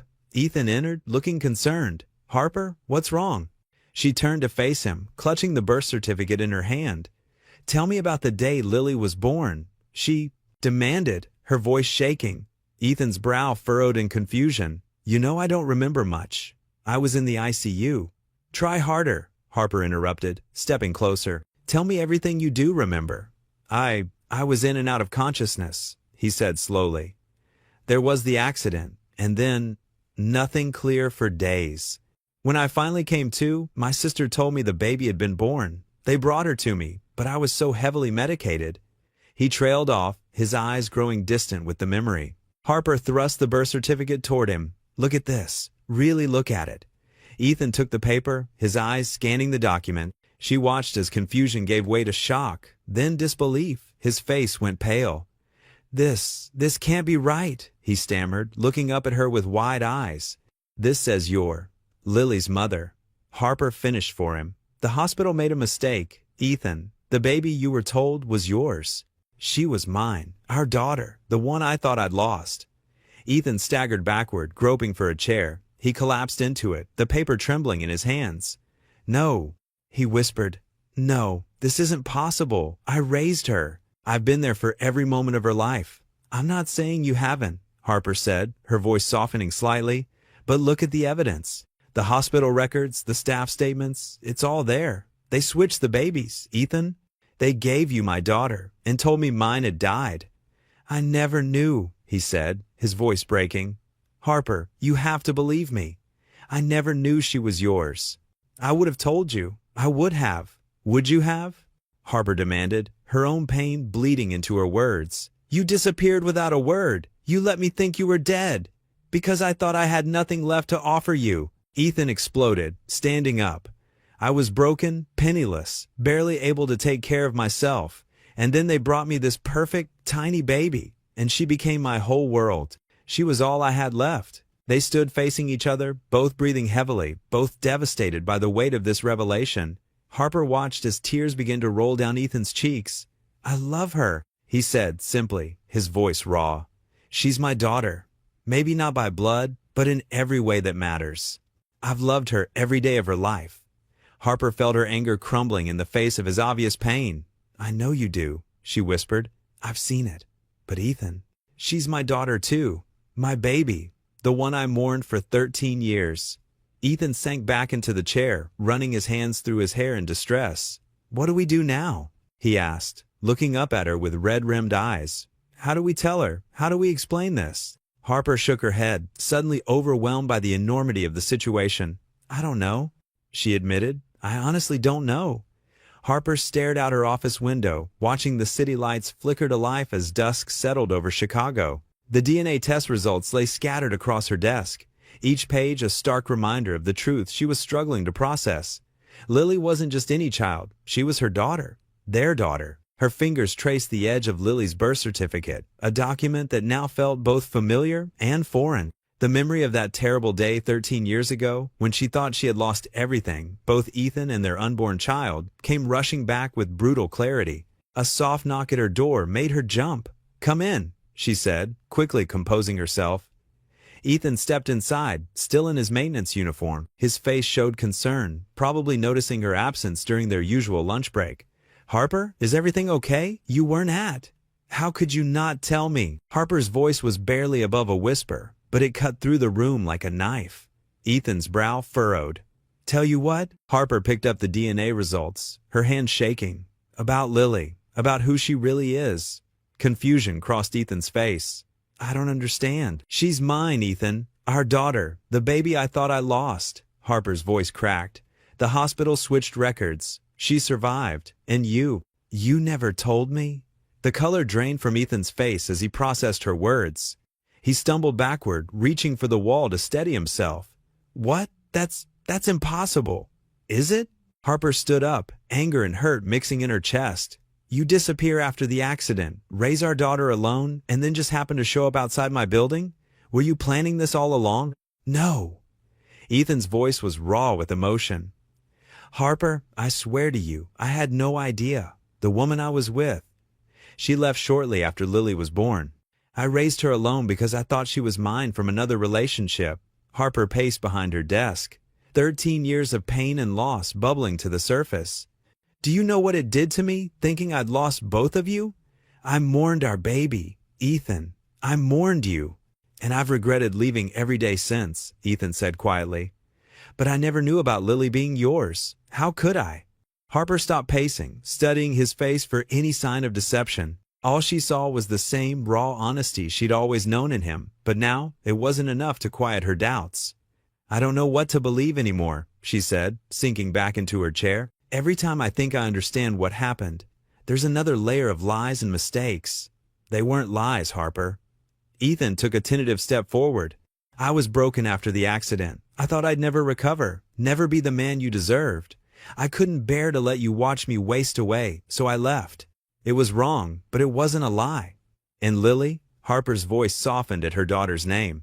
"She's been my whole world," Ethan said, his eyes filling with tears. "Everything I've done has been for her. If I had known." His voice trailed off. Harper turned back to the window, unable to look at him. "I need time, Ethan. It's too much." "I understand." His voice was heavy with resignation. "But please know that I never meant to hurt you. Not then, and not now." She heard him move toward the door, his footsteps hesitant. "Harper?" She didn't turn around. "Whatever you decide, whatever you believe about me, know that Lily deserves to know the truth. She deserves to know her mother." The door closed softly behind him, leaving Harper alone with her thoughts and the weight of a truth she never expected to discover. She picked up the photo of Lily from her desk, the one taken at the Christmas fair just last week. The girl's smile, so bright and innocent, now held new meaning. How had she not seen it before? The shape of her eyes, the curve of her smile, they were Harper's own features looking back at her. Tears fell onto the glass of the photo frame as Harper hugged it to her chest. All these years, she'd built walls around her heart to protect herself from the pain of loss. Now those same walls were crumbling, and she didn't know if she was strong enough to face what lay beyond them. The city lights blurred through her tears as night settled over Chicago. Somewhere out there, her daughter was probably getting ready for bed, unaware that her whole world was about to change. Harper pressed her forehead against the cool glass of the window, feeling more alone than she had in years. In the reflection, she could see Lily's drawing still pinned to her bulletin board, the one of their family. The simple crayon figures seemed to mock her now, a child's innocent wish for something that had been true all along. Harper wrapped her arms around herself, feeling the weight of the choice before her. Could she trust Ethan again? Could she open her heart not just to him, but to the daughter she never knew she had? The question swirled in her mind like the first snowflakes beginning to fall outside her window, each one carrying the potential to change everything. The morning newspaper hit Harper's desk with a sickening thud. The headline screamed in bold letters, "Sterling Innovations CEO Deceived, Homeless Conman's Ultimate Score." Below it was a grainy photo of Ethan and Lily from their days on the street, alongside a more recent picture of him entering Sterling Tower in his maintenance uniform. Harper's hands trembled as she read the article. The journalist had twisted everything, painting Ethan as a manipulative fraud who had wormed his way into her company and her life. They'd even dug up old photos from their engagement 13 years ago, comparing them to his current state. Her phone buzzed incessantly. Board members, shareholders, and reporters all demanded answers. The stock was already dropping, and social media was ablaze with speculation. "Miss Sterling?" Her assistant's voice crackled through the intercom. "The board is requesting an emergency meeting." Harper pressed her fingers to her temples. "Tell them I'll be there in 10 minutes. She stood by her window, watching the growing crowd of reporters gathering outside the building's entrance. Her carefully built world was crumbling, and the worst part was that she couldn't entirely blame the press. She had let her guard down, allowed her heart to lead instead of her head. The board meeting was brutal. Faces lined with concern and barely concealed anger stared back at her as she tried to explain the situation. "This is a PR nightmare," Johnson, the head of marketing, declared. "Our reputation, I'm handling it," Harper cut in, her voice sharp. "By handling it, do you mean continuing to harbor a man who deceived you?" another board member asked. "The optics are terrible, Harper. The public sees a CEO being manipulated by a homeless man with a sob story." The words stung, but Harper maintained her composure. "Ethan Cole was my fiancé 13 years ago. He didn't deceive anyone about his identity." "That makes it worse," Johnson exploded. "Personal involvement with an employee? The shareholders will have a field day with this." Back in her office, Harper paced, her heels clicking against the hardwood floor. The situation felt surreal. Just days ago, she had discovered Lily was her daughter, and now this. It was too much, too fast. Security called to inform her that Ethan was in the lobby. Harper's heart clenched. She knew what she had to do, even though every fiber of her being screamed against it. "Send him up," she said, her voice hollow. When Ethan entered her office, his face was drawn and pale. He looked like he hadn't slept, and his maintenance uniform was wrinkled as if he'd been wearing it for days. "I saw the article," he said quietly. Harper couldn't look at him. "It's everywhere." "I'm sorry, Harper. I never meant for any of this to happen." His voice cracked. "I should have told you who I was that first day." "Yes, you should have." The words came out harsher than she intended. "Do you understand what this means for the company? For me?" Ethan stepped closer, but Harper raised her hand to stop him. "The board is demanding action. The shareholders are panicking. Everything I've built is at risk." The first snowflakes of winter drifted down from a steel-gray sky as Harper Sterling stood outside her office building, clutching her wool coat tighter around her shoulders. The city stretched before her like a maze of concrete and glass, and somewhere in that labyrinth were Ethan and Lily. She had spent the morning calling every shelter in Chicago, her voice growing more desperate with each call. The memory of their last conversation haunted her, the hurt in his eyes, the way his shoulders had slumped in defeat when the scandal broke. "Miss Sterling?" Her assistant hurried toward her with a stack of papers. "The board is requesting an emergency meeting to address the situation." Harper shook her head. "Cancel it. Cancel everything." The assistant's eyes widened. "But ma'am, everything can wait," Harper said firmly. She pulled out her phone and pulled up a map of local shelters. 3 down, 12 to go. The first shelter was a converted church basement on the south side. Inside, the air was warm and smelled of coffee and soup. A volunteer at the front desk recognized Ethan's photo but hadn't seen him in days. "He was one of our regulars before he got that job," the woman said, her eyes kind. "Such a good man, always helping others, even when he had nothing himself." Harper's throat tightened. That was the Ethan she knew, the one who would give his last dollar to someone who needed it more. The second shelter was smaller, tucked between a laundromat and a convenience store. No sign of Ethan or Lily, but an elderly man remembered them. "The little girl with the angel voice?" he asked. "She used to sing hymns here on Sundays. Brought light to this dark place?" She did. The snow was falling harder now, coating the city in white. Harper's feet ached in her expensive boots as she trudged through slush-filled streets. Her driver had offered to take her, but this felt like something she needed to do on foot to really see the world Ethan had lived in. At the third shelter, a teenage volunteer mentioned seeing them yesterday. They didn't stay, though, said something about heading west. Harper's heart leaped, a direction, at least. She pushed on, checking every shelter, every soup kitchen, every place she could think of. The elegant CEO who once commanded boardrooms now stood in line at homeless outreach centers, showing Ethan's picture to anyone who would look. Hours passed. The temperature dropped. Harper's perfectly styled hair was now damp with snow, her makeup long since wiped away. None of that mattered anymore. As darkness fell, she found herself in front of Street Michael's Mission, a small shelter she'd almost missed. It was little more than a converted storefront, with steamy windows and a flickering open sign. The moment she stepped inside, she heard it.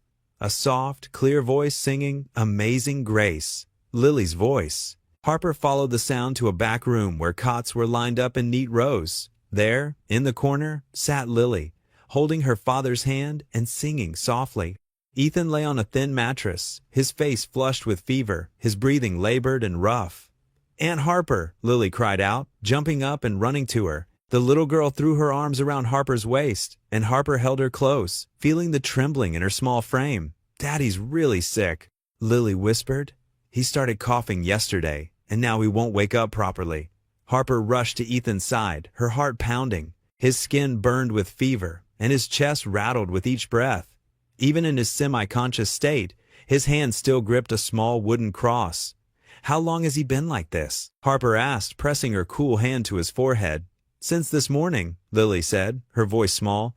"I tried to get him to go to the doctor, but he said we couldn't afford it. So I just stayed with him and prayed." Harper was already pulling out her phone, dialing 911. "It's going to be okay, sweetheart," she told Lily, pulling the girl close with her free arm. "We're going to take care of your daddy." The paramedics arrived within minutes. As they loaded Ethan onto a stretcher, his eyes fluttered open briefly. "Harper?" he mumbled, reaching for her hand. She caught his fingers, squeezing gently. "I'm here, Ethan. I'm not going anywhere." In the ambulance, Lily curled up against Harper's side while the paramedics worked on Ethan. Through the windows, Chicago's lights blurred past in a kaleidoscope of color, the snow creating halos around each street lamp. "I knew you'd find us," Lily said softly. "I asked God to send you, and he did." Harper pulled her closer, watching Ethan's chest rise and fall with each labored breath. The paramedic called out vital signs that sounded too low, too weak, but Harper forced herself to stay calm for Lily's sake. The ambulance siren wailed through the snowy night, carrying its precious cargo toward hope and healing. Harper held tight to both Lily's hand and Ethan's, forming a chain that she vowed would never be broken again. The steady beep of hospital monitors filled the stark white room. Harper sat in an uncomfortable plastic chair beside Ethan's bed, her hand resting near his but not quite touching. The pneumonia had taken a harsh toll on his body, leaving him pale and weak against the crisp hospital sheets. Lily was asleep on a small couch in the corner, wrapped in Harper's cashmere coat. Dark circles shadowed the little girl's eyes. She had refused to leave her father's side for the past 2 days. Harper watched Ethan's chest rise and fall, each breath a reminder of how close she'd come to losing him again. The guilt pressed heavy on her heart. She should have looked harder, faster, should have known he'd go back to the streets rather than risk hurting her reputation. Ethan stirred, his eyes fluttering open. For a moment, confusion clouded his face before recognition dawned. "Harper?" His voice was rough, barely above a whisper. "I'm here," she said softly, finally letting her fingers brush against his. "How are you feeling?" He tried to sit up, but winced, like I got hit by a truck. His eyes darted to Lily's sleeping form. "Is she okay?" "She's fine. Tired, but fine." Harper's throat tightened. "Ethan, I'm so sorry. I should have." "No," he interrupted, his hand weakly gripping hers. "I'm the one who ran. Again. Some habits are hard to break, I guess." Silence stretched between them, filled with years of unspoken words and buried pain. Harper took a deep breath. "Why did you leave that night? After the scandal broke?" Ethan's eyes grew distant. "I saw everything you'd built, everything you'd achieved. That article, it was going to destroy it all. Because of me."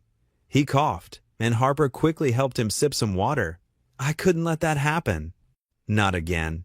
"But it wasn't your choice to make," Harper said, her voice gentle but firm. "You don't get to decide what's best for me anymore, Ethan. We're not kids anymore." He nodded slowly. "I know. I've spent so long trying to protect Lily from my mistakes, trying to be worthy of her love." His voice cracked. "And then you came back into our lives, and suddenly I had so much more to lose." Harper's eyes welled with tears. "Do you remember what you told me the day you proposed? You said love isn't about being worthy, it's about being willing to try, every single day." "I remember," he whispered. "Then why won't you let me try with you?"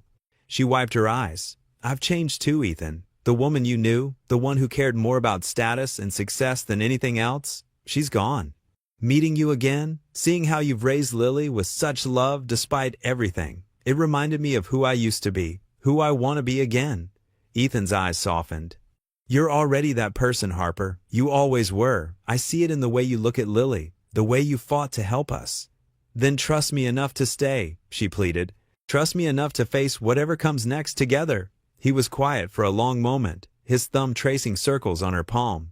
I'm scared, he admitted. Not of the scandal or what people might say. I'm scared of hoping again, of believing we could have a second chance. We already do, Harper said firmly. Every morning I wake up knowing you're alive, knowing Lily is safe. That's our second chance. We just have to be brave enough to take it. A small smile tugged at Ethan's lips. When did you get so wise? Probably around the same time you learned how to be so selfless, she replied, matching his smile. Though I wish you'd be a little more selfish sometimes, especially when it comes to taking care of yourself. I'll work on that, he promised. Harper stood, stretching her stiff muscles, then leaned down to press a gentle kiss to his forehead. Get some rest. I'll be here when you wake up. Harper? His voice stopped her as she started to move away. I'm sorry, for everything. For leaving back then, for not telling you about Lily, for running away again. She turned back to him, her heart full of forgiveness and hope. I know, and I forgive you, Ethan. I forgave you a long time ago. His eyes were already drooping, exhaustion pulling him back under. But his fingers tightened around hers one last time, and she saw in his face the same peace she felt in her heart. As Ethan drifted off to sleep, Harper settled back in her chair, still holding his hand. Outside the window, the city lights twinkled in the gathering dusk, and for the first time in years, she felt like she was exactly where she was meant to be. On the small couch, Lily stirred and mumbled something in her sleep. Harper smiled, knowing that whatever came next, they would face it together, not as broken pieces of the past, but as a family building something new and beautiful from the fragments of what was lost. The winter sunlight streamed through the shelter's windows, casting long shadows across the worn linoleum floor.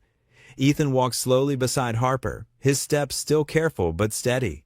2 weeks of recovery had brought color back to his face, though he wasn't quite at full strength. This used to be my refuge, Ethan said softly, running his hand along a scratched dining table. The volunteers here, they treated us like family, not charity cases. Harper watched him, noting how his shoulders had straightened since leaving the hospital. Gone was the perpetual hunch of shame he'd carried for so long. Tell me more about what helped you here, she said. Ethan gestured to a small corner where children's drawings decorated the walls. See that art station? Lily would spend hours there while I looked for work. Miss Sarah, the coordinator, she'd help her with homework. His voice grew thick with emotion. They gave us dignity when we had nothing else. Harper touched his arm gently. That's exactly what we need to build, a place that offers more than just shelter. They moved through the building, passing mothers with young children, elderly men reading newspapers, and teenagers doing homework. Each person they passed nodded at Ethan with recognition and respect. The hardest part wasn't being homeless. Ethan continued, pausing to help a young boy pick up some scattered crayons. It was feeling invisible, like we didn't matter to anyone. Harper watched him interact with the child, her heart swelling. This was the man she'd fallen in love with twice. Kind, genuine, unafraid to show compassion. I've been thinking, she said as they reached a quiet corner. The old Wilson building downtown, it's perfect. 3 floors, kitchen facilities, plenty of space for classrooms and workshops. Ethan's eyes lit up. Workshops would be incredible, teaching people trades, helping them find work. He stopped, emotion catching in his throat. Sorry, it's just, this means everything to me. To me too, Harper replied softly. I've spent years chasing corporate success, but this, she gestured around them. This is real change. They found themselves in the shelter's small library, where mismatched chairs created cozy reading nooks. Ethan sank into one, still needing occasional rest. Harper pulled up another chair beside him. We could have job training programs, she continued, her business mind already planning. Childcare services, counseling, financial literacy classes, and a woodworking shop, Ethan added, a smile playing at his lips. I could teach carpentry. Harper reached for her tablet, pulling up the building plans she'd already started drafting. Look here, this space could work for that. We'd need proper ventilation, safety equipment. They bent their heads together over the screen, their earlier awkwardness forgotten in their shared vision. Ethan pointed out practical considerations while Harper made notes, their expertise, complementing each other perfectly. You know what this place needs most, though? Ethan asked after a while. Heart. People who understand because they've been there. Harper looked up at him, seeing the passion in his eyes. That's why I need you to help run it. Not just the woodworking, everything. You know what these families need better than anyone. Ethan stared at her, surprise evident on his face. You trust me with that? I trust you with everything, Harper said simply. The words hung between them, heavy with meaning. A comfortable silence fell as they continued working, sketching out their dreams for the center. Outside, the afternoon sun painted the room in warm gold. Harper noticed how it caught the silver threading through Ethan's temples, evidence of the hard years that had shaped him. We should call it the Lily House, Harper suggested softly. Because she brought us back together. Because she represents hope. Ethan's eyes glistened. She'd love that. She already thinks you hung the moon, you know. She's ours, Harper whispered, still amazed by this truth. All this time, she was ours. She was always meant to bring us back together, Ethan said, his voice gentle. I see that now. They worked for another hour, planning and dreaming, their shoulders touching as they leaned over the tablet. The ease between them felt like coming home after a long journey. Finally, Ethan set down his pen and turned to face Harper fully. Thank you, he said simply. Not just for this project, but for believing in me again. For giving me a chance to be the man I always wanted to be. Harper met his gaze, seeing in it all the love and strength that had drawn her to him years ago. Without hesitation, she reached for his hand, the one with the crescent birthmark that had first caught her eye that cold morning. This time, when their fingers intertwined, there was no barrier between them. No shame, no guilt, no secrets. Just love, pure and hard-won. Stronger for having been tested by time and trial. In that moment, surrounded by the hopes and dreams they'd sketched out together, they were no longer CEO and maintenance worker, or even lost lovers reunited. They were simply Harper and Ethan, ready to build something beautiful together.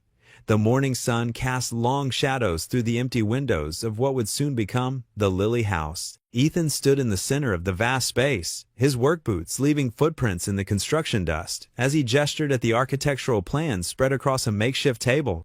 His voice carried a quiet confidence that Harper hadn't heard since their college days. If we move this support beam here, Ethan traced his finger along the blueprint, we can open up the common area, make it feel more like a home than an institution. His eyes lit up as he spoke, and Harper found herself drawn to his enthusiasm.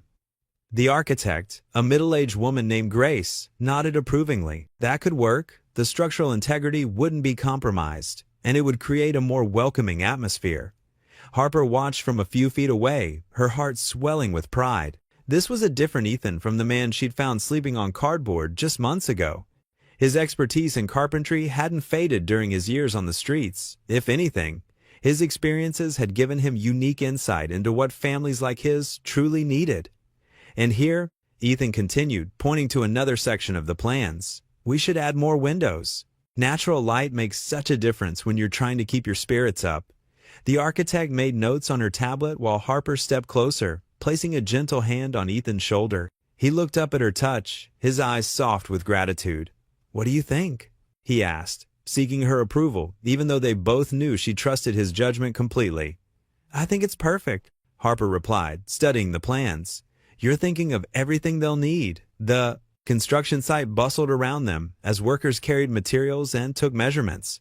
The old warehouse was slowly transforming into something new, something hopeful.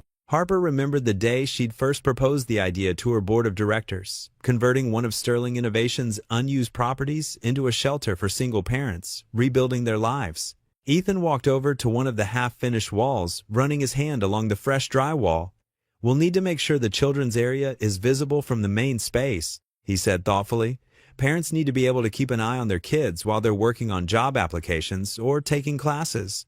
Harper nodded, remembering how Ethan had always kept Lily close during their time on the streets. The memory no longer brought pain. Instead, it fueled their shared mission to help others avoid the same struggles. The computer lab will be right here, Harper added, moving to stand beside him. with clear sightlines to both the playground and the study area.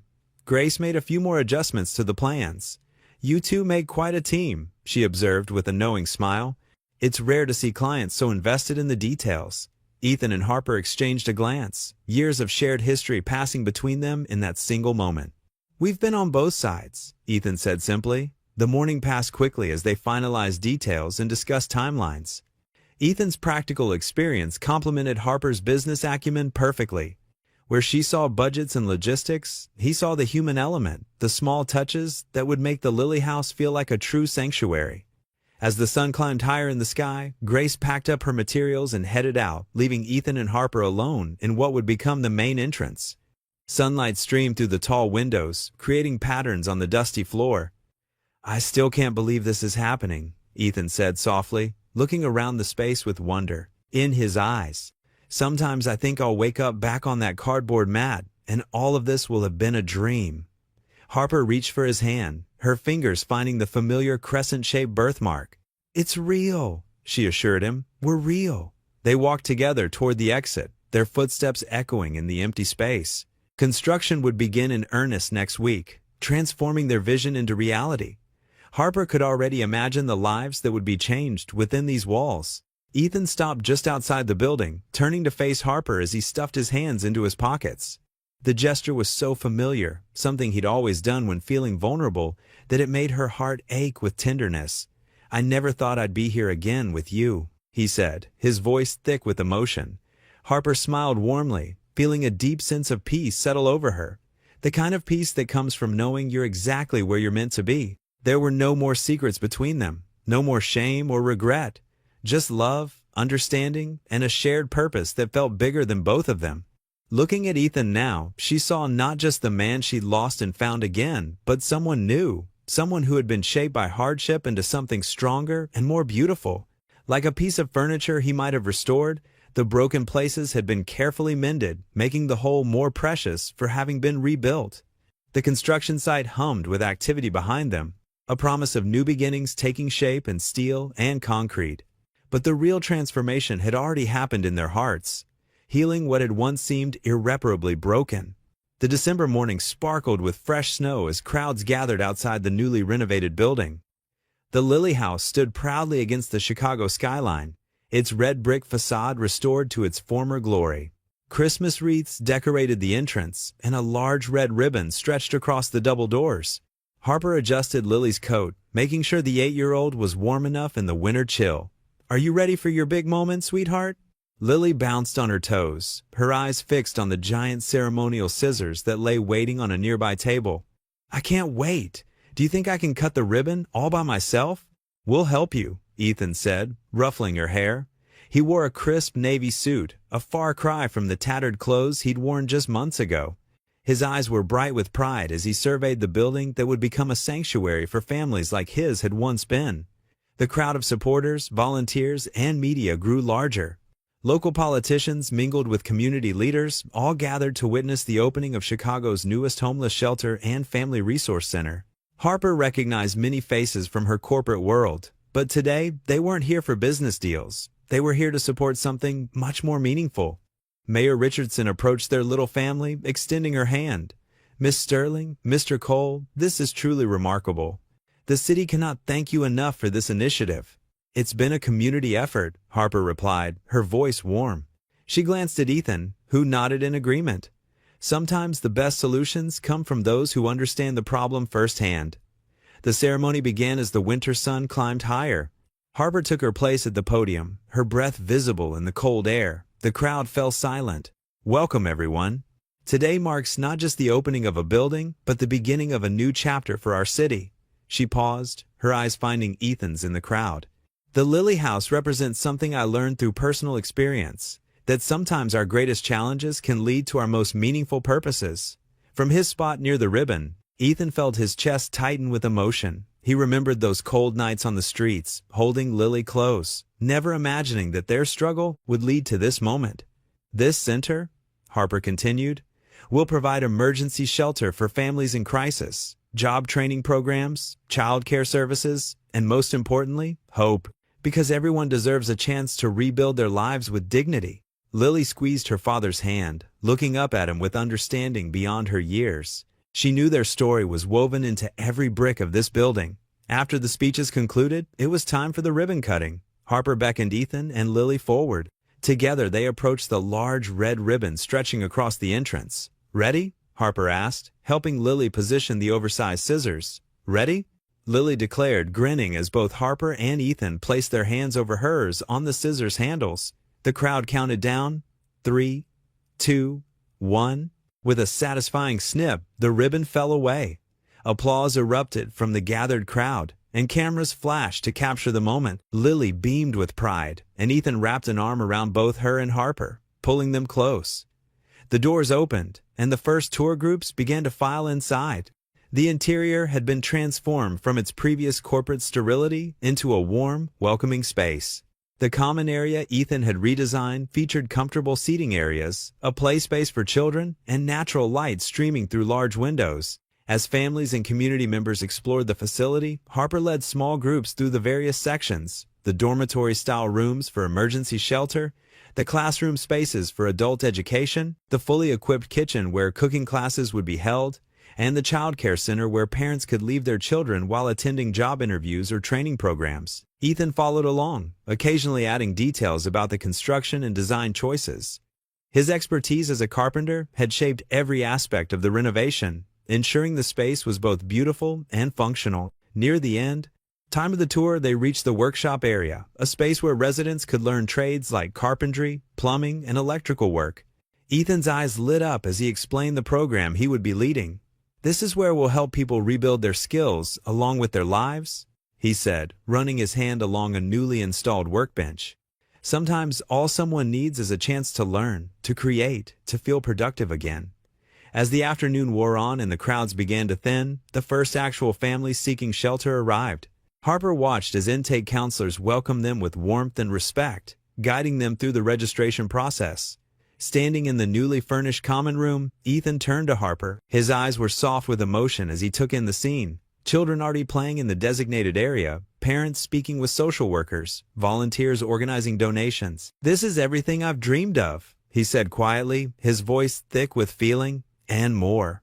Harper smiled, understanding all the layers of meaning in his words. This wasn't just about the building or the program, it was about redemption, about turning their own painful past into purpose. She reached for his hand, their fingers intertwining naturally. The sun began to set outside the tall windows, casting a golden glow across the room. Lily sat at a table nearby, already making friends with some of the children who had arrived. Her laughter mixed with theirs, filling the space with hope. They watched as more families entered, carrying what few possessions they owned, but finding something precious here. A chance to start again, just as Ethan and Harper had done. The winter sunlight streamed through the windows of Harper's office, casting a warm glow over the scattered papers and architectural plans spread across her desk. Ethan sat beside her, his sleeves rolled up, a pencil tucked behind his ear, as he studied the blueprint for the Lily House's new educational wing. "What if we move the computer lab here?" Harper suggested, pointing to a space on the plans. "It would be closer to the child care area. Parents could take classes while their kids are just down the hall." Ethan nodded, his expression thoughtful. "That makes sense. We could even add a viewing window so parents can check on their little ones during breaks." He sketched the modification with practiced ease, his carpenter's eye catching details others might miss. Harper watched him work, struck by how natural this felt. The two of them, side by side, building something meaningful together. The tension that had once existed between them had mellowed into comfortable companionship. "Remember when you first started working in maintenance?" she asked, a small smile playing at her lips. "You wouldn't even look me in the eye." Ethan chuckled, setting down his pencil. "I was terrified you'd see right through me. Turns out you did anyway." "I saw you," Harper said softly. "The real you. The man who helped others, even when he had nothing himself." A comfortable silence fell between them as they continued working. Outside, the city hummed with afternoon traffic, but their office felt like a peaceful sanctuary. Lily's latest artwork decorated one wall, a crayon masterpiece featuring 3 stick figures holding hands under a rainbow. "The funding committee approved our proposal for the job training program," Harper mentioned, shuffling through some papers. "We can start accepting applications next month." Ethan's face lit up. That's fantastic news. I've already had several shelter residents asking about it. He paused, his expression growing thoughtful. You know, sometimes I still can't believe how different things are now. A year ago, I was sleeping on cardboard. Harper reached across the desk and squeezed his hand. The familiar warmth of his skin against hers still sent tiny sparks through her body. And now you're helping others find their way out of similar situations. We're helping them, Ethan corrected her. Together. They worked through the afternoon, their conversation flowing easily between professional plans and personal matters. When the sun began to set, casting long shadows across the office floor, Harper stretched and glanced at her watch. Want to take a walk? She suggested. I could use some fresh air. Ethan smiled, already standing to help her with her coat. I'd love to. The evening air was crisp, but not too cold as they stepped out onto the sidewalk. The street lamps were just beginning to flicker on, casting pools of golden light on the freshly fallen snow. Their boots crunched in perfect sync as they walked hand in hand down the familiar streets. They passed the spot where Ethan used to sleep, now transformed into a small garden maintained by Lily House residents. Purple winter kale and hardy evergreens added splashes of color to the urban landscape. I used to think this block was the end of my story, Ethan mused, his breath visible in the cold air. Turns out it was just the beginning. Harper squeezed his hand tighter, remembering the morning she'd first recognized him. Life has a funny way of bringing things full circle. They walked in comfortable silence for a while, their joined hands swinging gently between them. The neighborhood had changed in subtle ways since the Lily House opened. There were fewer people sleeping rough, more children playing in the community spaces they'd helped create. As they rounded the corner back toward the center, Harper stopped walking. Snow had begun to fall softly, catching in Ethan's dark hair. I didn't think it was possible, she said, her voice full of wonder. But here we are, building something together, piece by piece. Ethan turned to face her, his eyes filled with affection. The streetlight caught the silver threading through his temples, reminding Harper of all they'd been through to reach this moment. It's more than I ever imagined, Harper, he replied softly. He leaned down, and their lips met in a gentle kiss. Snowflakes swirled around them, and in that quiet moment, Harper knew with absolute certainty that they were finally walking the same path, hand in hand, heart to heart. The winter sunlight streamed through the windows of Harper's office, casting a warm glow over the scattered papers and architectural plans spread across her desk. Ethan sat beside her, his sleeves rolled up, a pencil tucked behind his ear as he studied the blueprint for the Lily House's new educational wing. Mr. Cole? A familiar voice cut through the quiet atmosphere. Ethan's head snapped up, his body tensing at the sight of Marcus Thompson standing in the doorway. The man's expensive suit and polished appearance were exactly as Ethan remembered from his days running his construction company. Marcus, Ethan said quietly, his throat tight. Memories of board meetings, contracts, and the days before everything fell apart flooded his mind. Harper looked between them, sensing the sudden shift in Ethan's demeanor. Can I help you? She asked, stepping forward protectively. Marcus adjusted his tie, his eyes fixed on Ethan. I heard you were here. Couldn't believe it until I saw it with my own eyes. He gave a small, uncomfortable laugh. You disappeared on us, Cole. The whole company fell apart after the accident. Ethan's fingers curled into fists under the desk. I didn't have much choice, he said, his voice barely above a whisper. No choice? Marcus scoffed.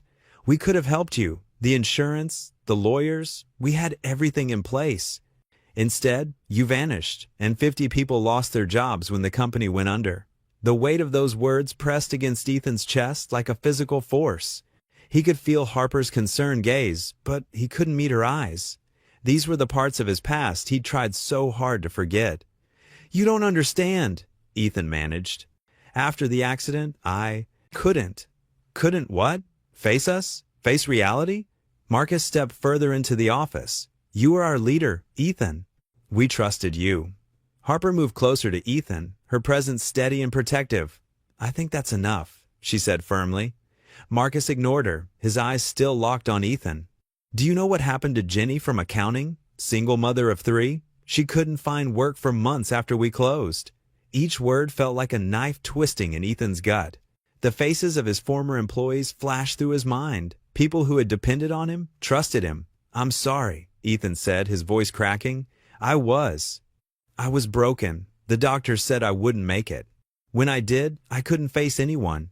The shame, the pain. He trailed off, overwhelmed by the memories. Marcus's expression softened slightly. We would have understood, Ethan. We were like family. The silence that followed was heavy with unspoken words and regret. Finally, Marcus sighed, reaching into his jacket pocket. He pulled out a worn business card and placed it on the desk. Some of us still get together sometimes, he said quietly. If you ever want to make things right. With that, he turned and left, his footsteps echoing in the hallway. Ethan sat frozen, staring at the card. His hands trembled slightly as he picked it up, running his thumb over the faded text. Ethan, Harper said softly, placing her hand on his shoulder. Are you okay? He shook his head, unable to speak. The carefully constructed walls he'd built around his past were crumbling, and he felt exposed, vulnerable. The rest of the day passed in a blur. Ethan went through the motions of work, but his mind kept returning to Marcus's words, to the faces of the people he'd let down. By evening, the weight of it all felt unbearable. Harper found him in the empty conference room, staring out at the city lights. She didn't speak, just stood beside him, offering silent support. I destroyed so many lives, Ethan finally said, his voice rough with emotion. Not just yours, but all of them. People who trusted me, depended on me. You were hurting, Harper said gently. That's no excuse. Ethan turned to face her, his eyes filled with pain. I was a coward. Instead of facing it, I ran. I let everyone down. Sometimes. He paused, swallowing hard. Sometimes I wonder if you'll realize that's who I really am. Someone who runs when things get tough. Harper reached out, taking his hands in hers. Is that who you are now? She asked. The man who spent years on the streets, keeping his daughter safe? The man who helps others at the shelter, who's building a place for families in need? Tears welled in Ethan's eyes. I'm trying to be better, he whispered. You are better, Harper said firmly. The past is part of you, Ethan, but it doesn't define you. I love you for who you are now, someone who faced his mistakes and chose to grow from them. She stepped closer, wrapping her arms around him. We all have regrets, things we wish we'd done differently, but we're building something new here, together. The past can't hurt us unless we let it. Ethan held her tightly, feeling the tension slowly leave his body. In her embrace, the shadows of his past seemed less threatening, the weight of his guilt lighter. I love you, he murmured into her hair, his voice thick with emotion. Harper pulled back just enough to look into his eyes. Then trust in that love, she said softly. Trust that I see you, all of you, and I'm not going anywhere. For the first time since Marcus's visit, Ethan felt peace settle over him. The past would always be there, but with Harper by his side, he knew he could face it. He could learn to forgive himself, just as she had forgiven him. They stood together in the quiet room, holding each other as the city lights twinkled beyond the windows. In that moment, Ethan understood that true healing wasn't about erasing the past. It was about accepting it and choosing to move forward, one day at a time. The church basement hummed with life as families gathered for the community celebration. Christmas lights twinkled along the walls, and the aroma of hot cocoa and fresh-baked cookies filled the air. Ethan stood near the entrance, his hands in his pockets, taking in the scene before him. Children darted between tables, decorated with red and green tablecloths. Parents chatted in small groups, their laughter mixing with the soft Christmas music playing in the background. Several families who had found help through the Lily House wore name tags with bright silver stars, a symbol of their journey from struggle to stability. Papa, look! Lily tugged at Ethan's sleeve, pointing to a craft table where kids were making paper snowflakes. Can I go? Ethan smiled, running a gentle hand over her hair. Of course, sweetheart. As Lily scampered off, Harper appeared at his side, carrying 2 steaming cups of cocoa. She handed one to Ethan, their fingers brushing. Penny for your thoughts? Ethan took a careful sip, his eyes following Lily as she joined the other children. Just taking it all in. He gestured to the room. 6 months ago, I was sleeping on cardboard, worried about keeping Lily warm. Now look at us. Harper leaned against him slightly, her shoulder touching his. You did that, Ethan. Your strength, your determination to keep going, that's what brought you here. We did it together, he corrected softly. You gave us a chance when nobody else would.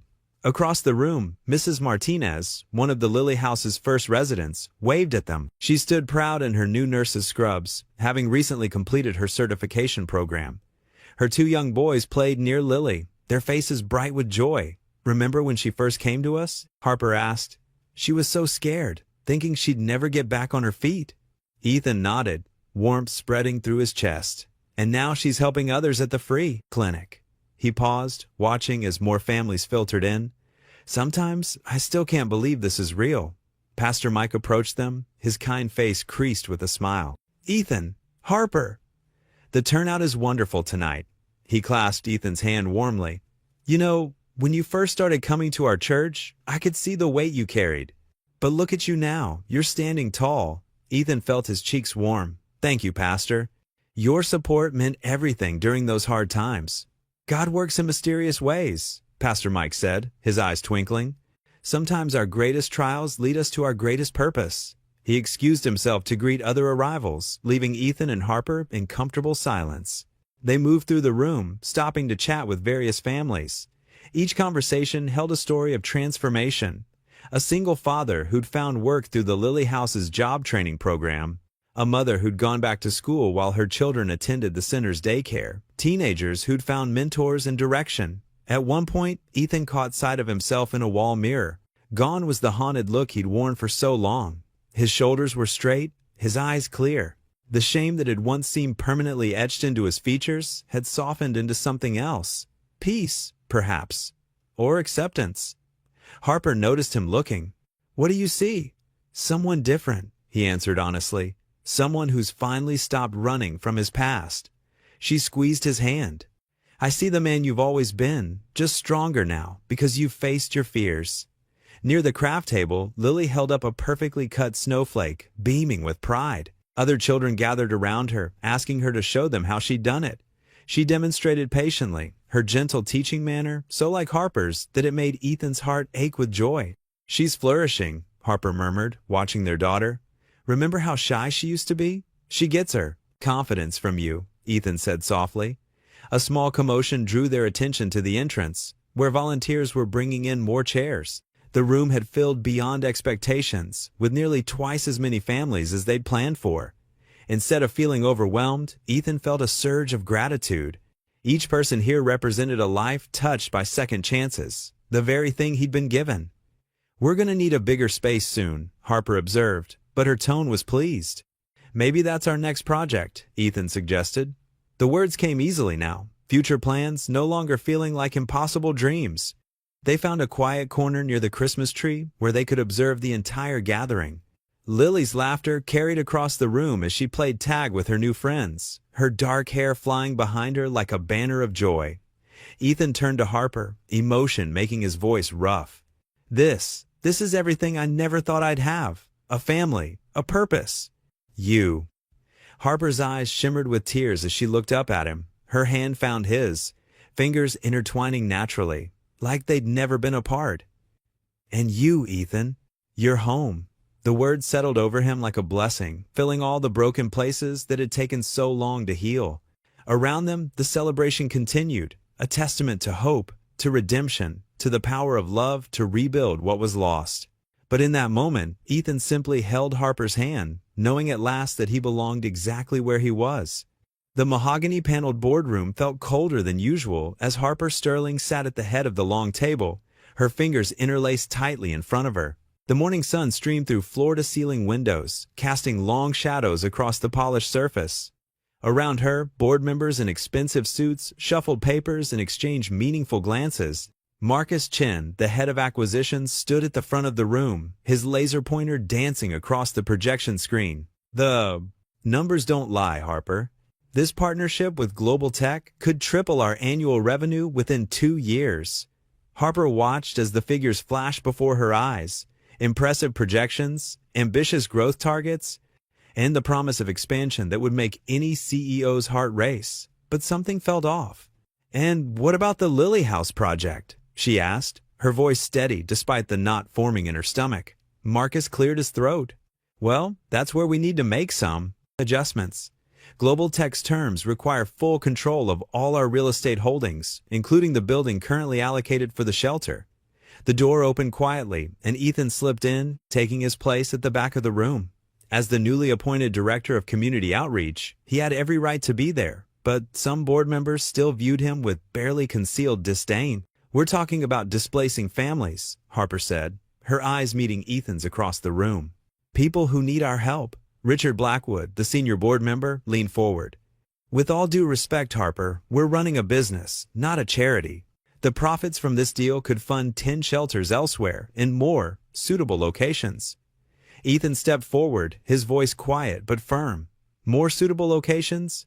You mean where they won't affect property values?" The room fell silent.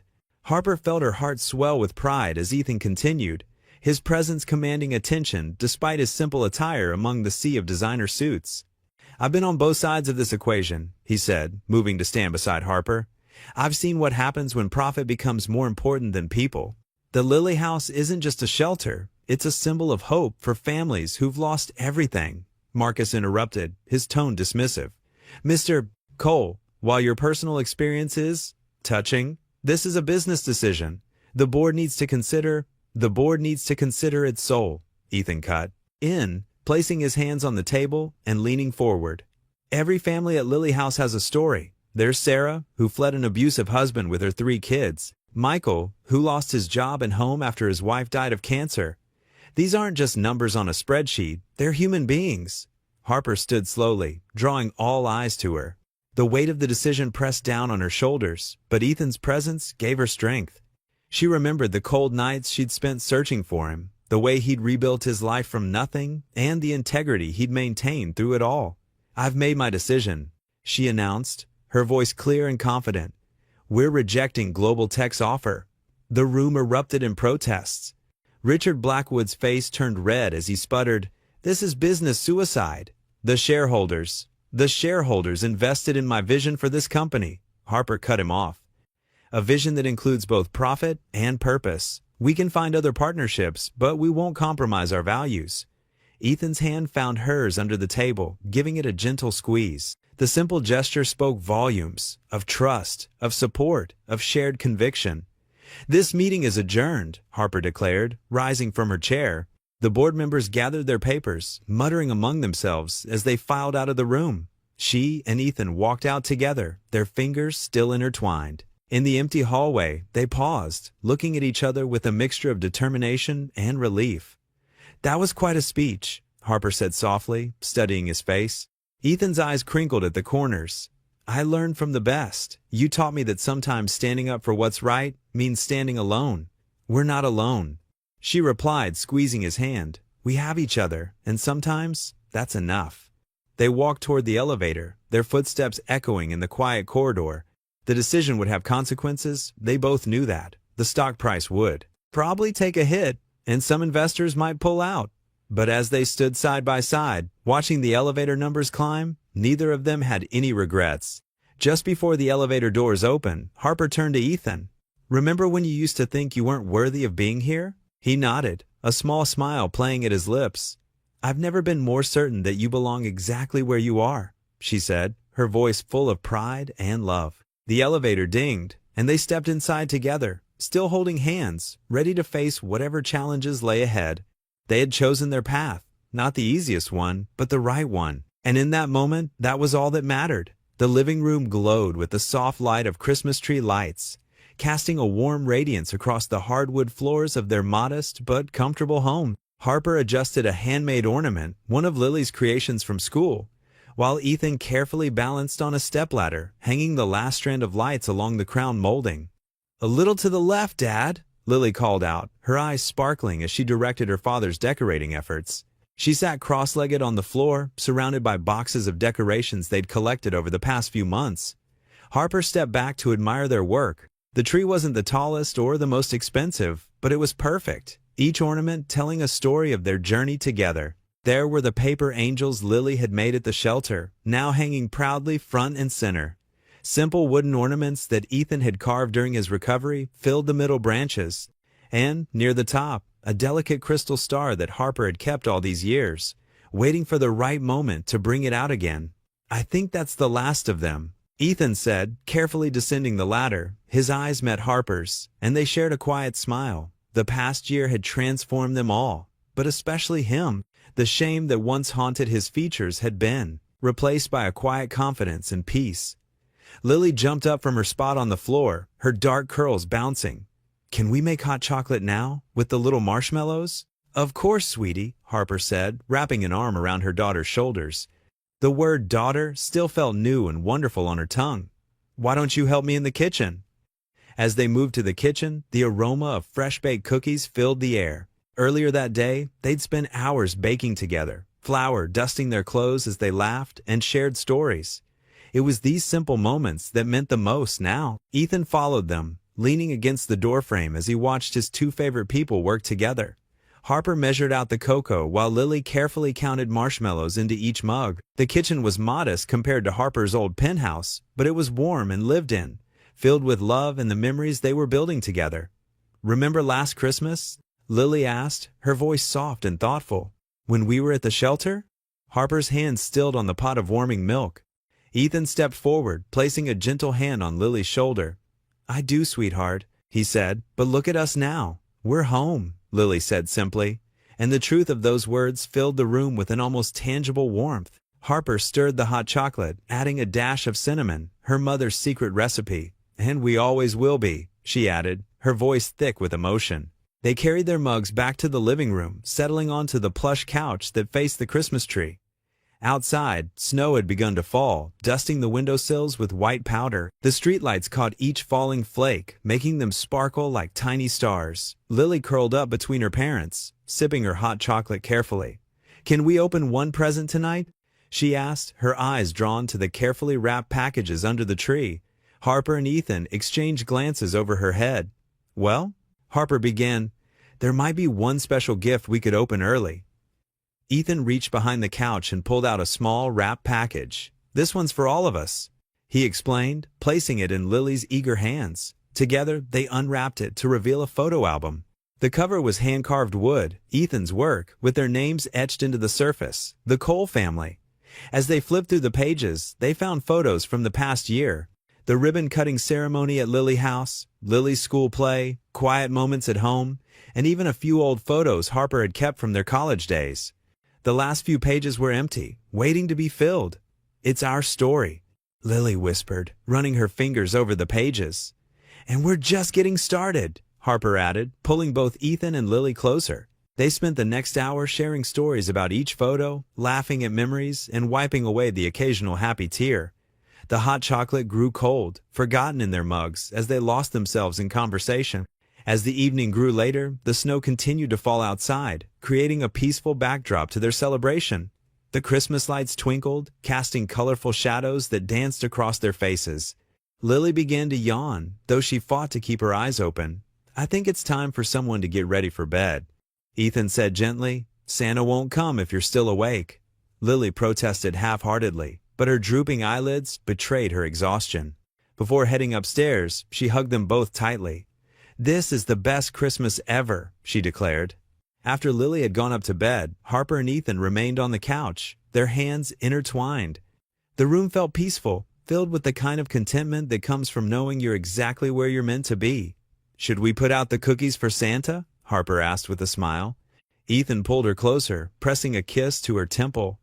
"In a minute, let's just sit here for a while." They gazed at the Christmas tree, each lost in their own thoughts about how far they'd come. From that cold morning outside the office building to this warm, love-filled home, it seemed almost miraculous. Rising from the couch, they moved to gather around the tree. Ethan wrapped his arms around Harper from behind as they looked at the ornaments one more time. Each one represented a piece of their story, the struggles, the healing, and the love that had brought them together. Through the window, they could see the snow continuing to fall, creating a pristine blanket over their front yard. The street was quiet, peaceful, as if the whole world was holding its breath in anticipation of Christmas morning. Harper turned in Ethan's arms, her eyes meeting his. The love she saw there made her heart swell. "This is our forever," she whispered, her voice full of certainty and joy. What would you do if you were in their place? Comment your answer below, and let's see how you'd rewrite the ending. If you enjoyed the story of Ethan Cole, I handpicked the next story that you will enjoy. Please don't miss this one. Click here to watch it.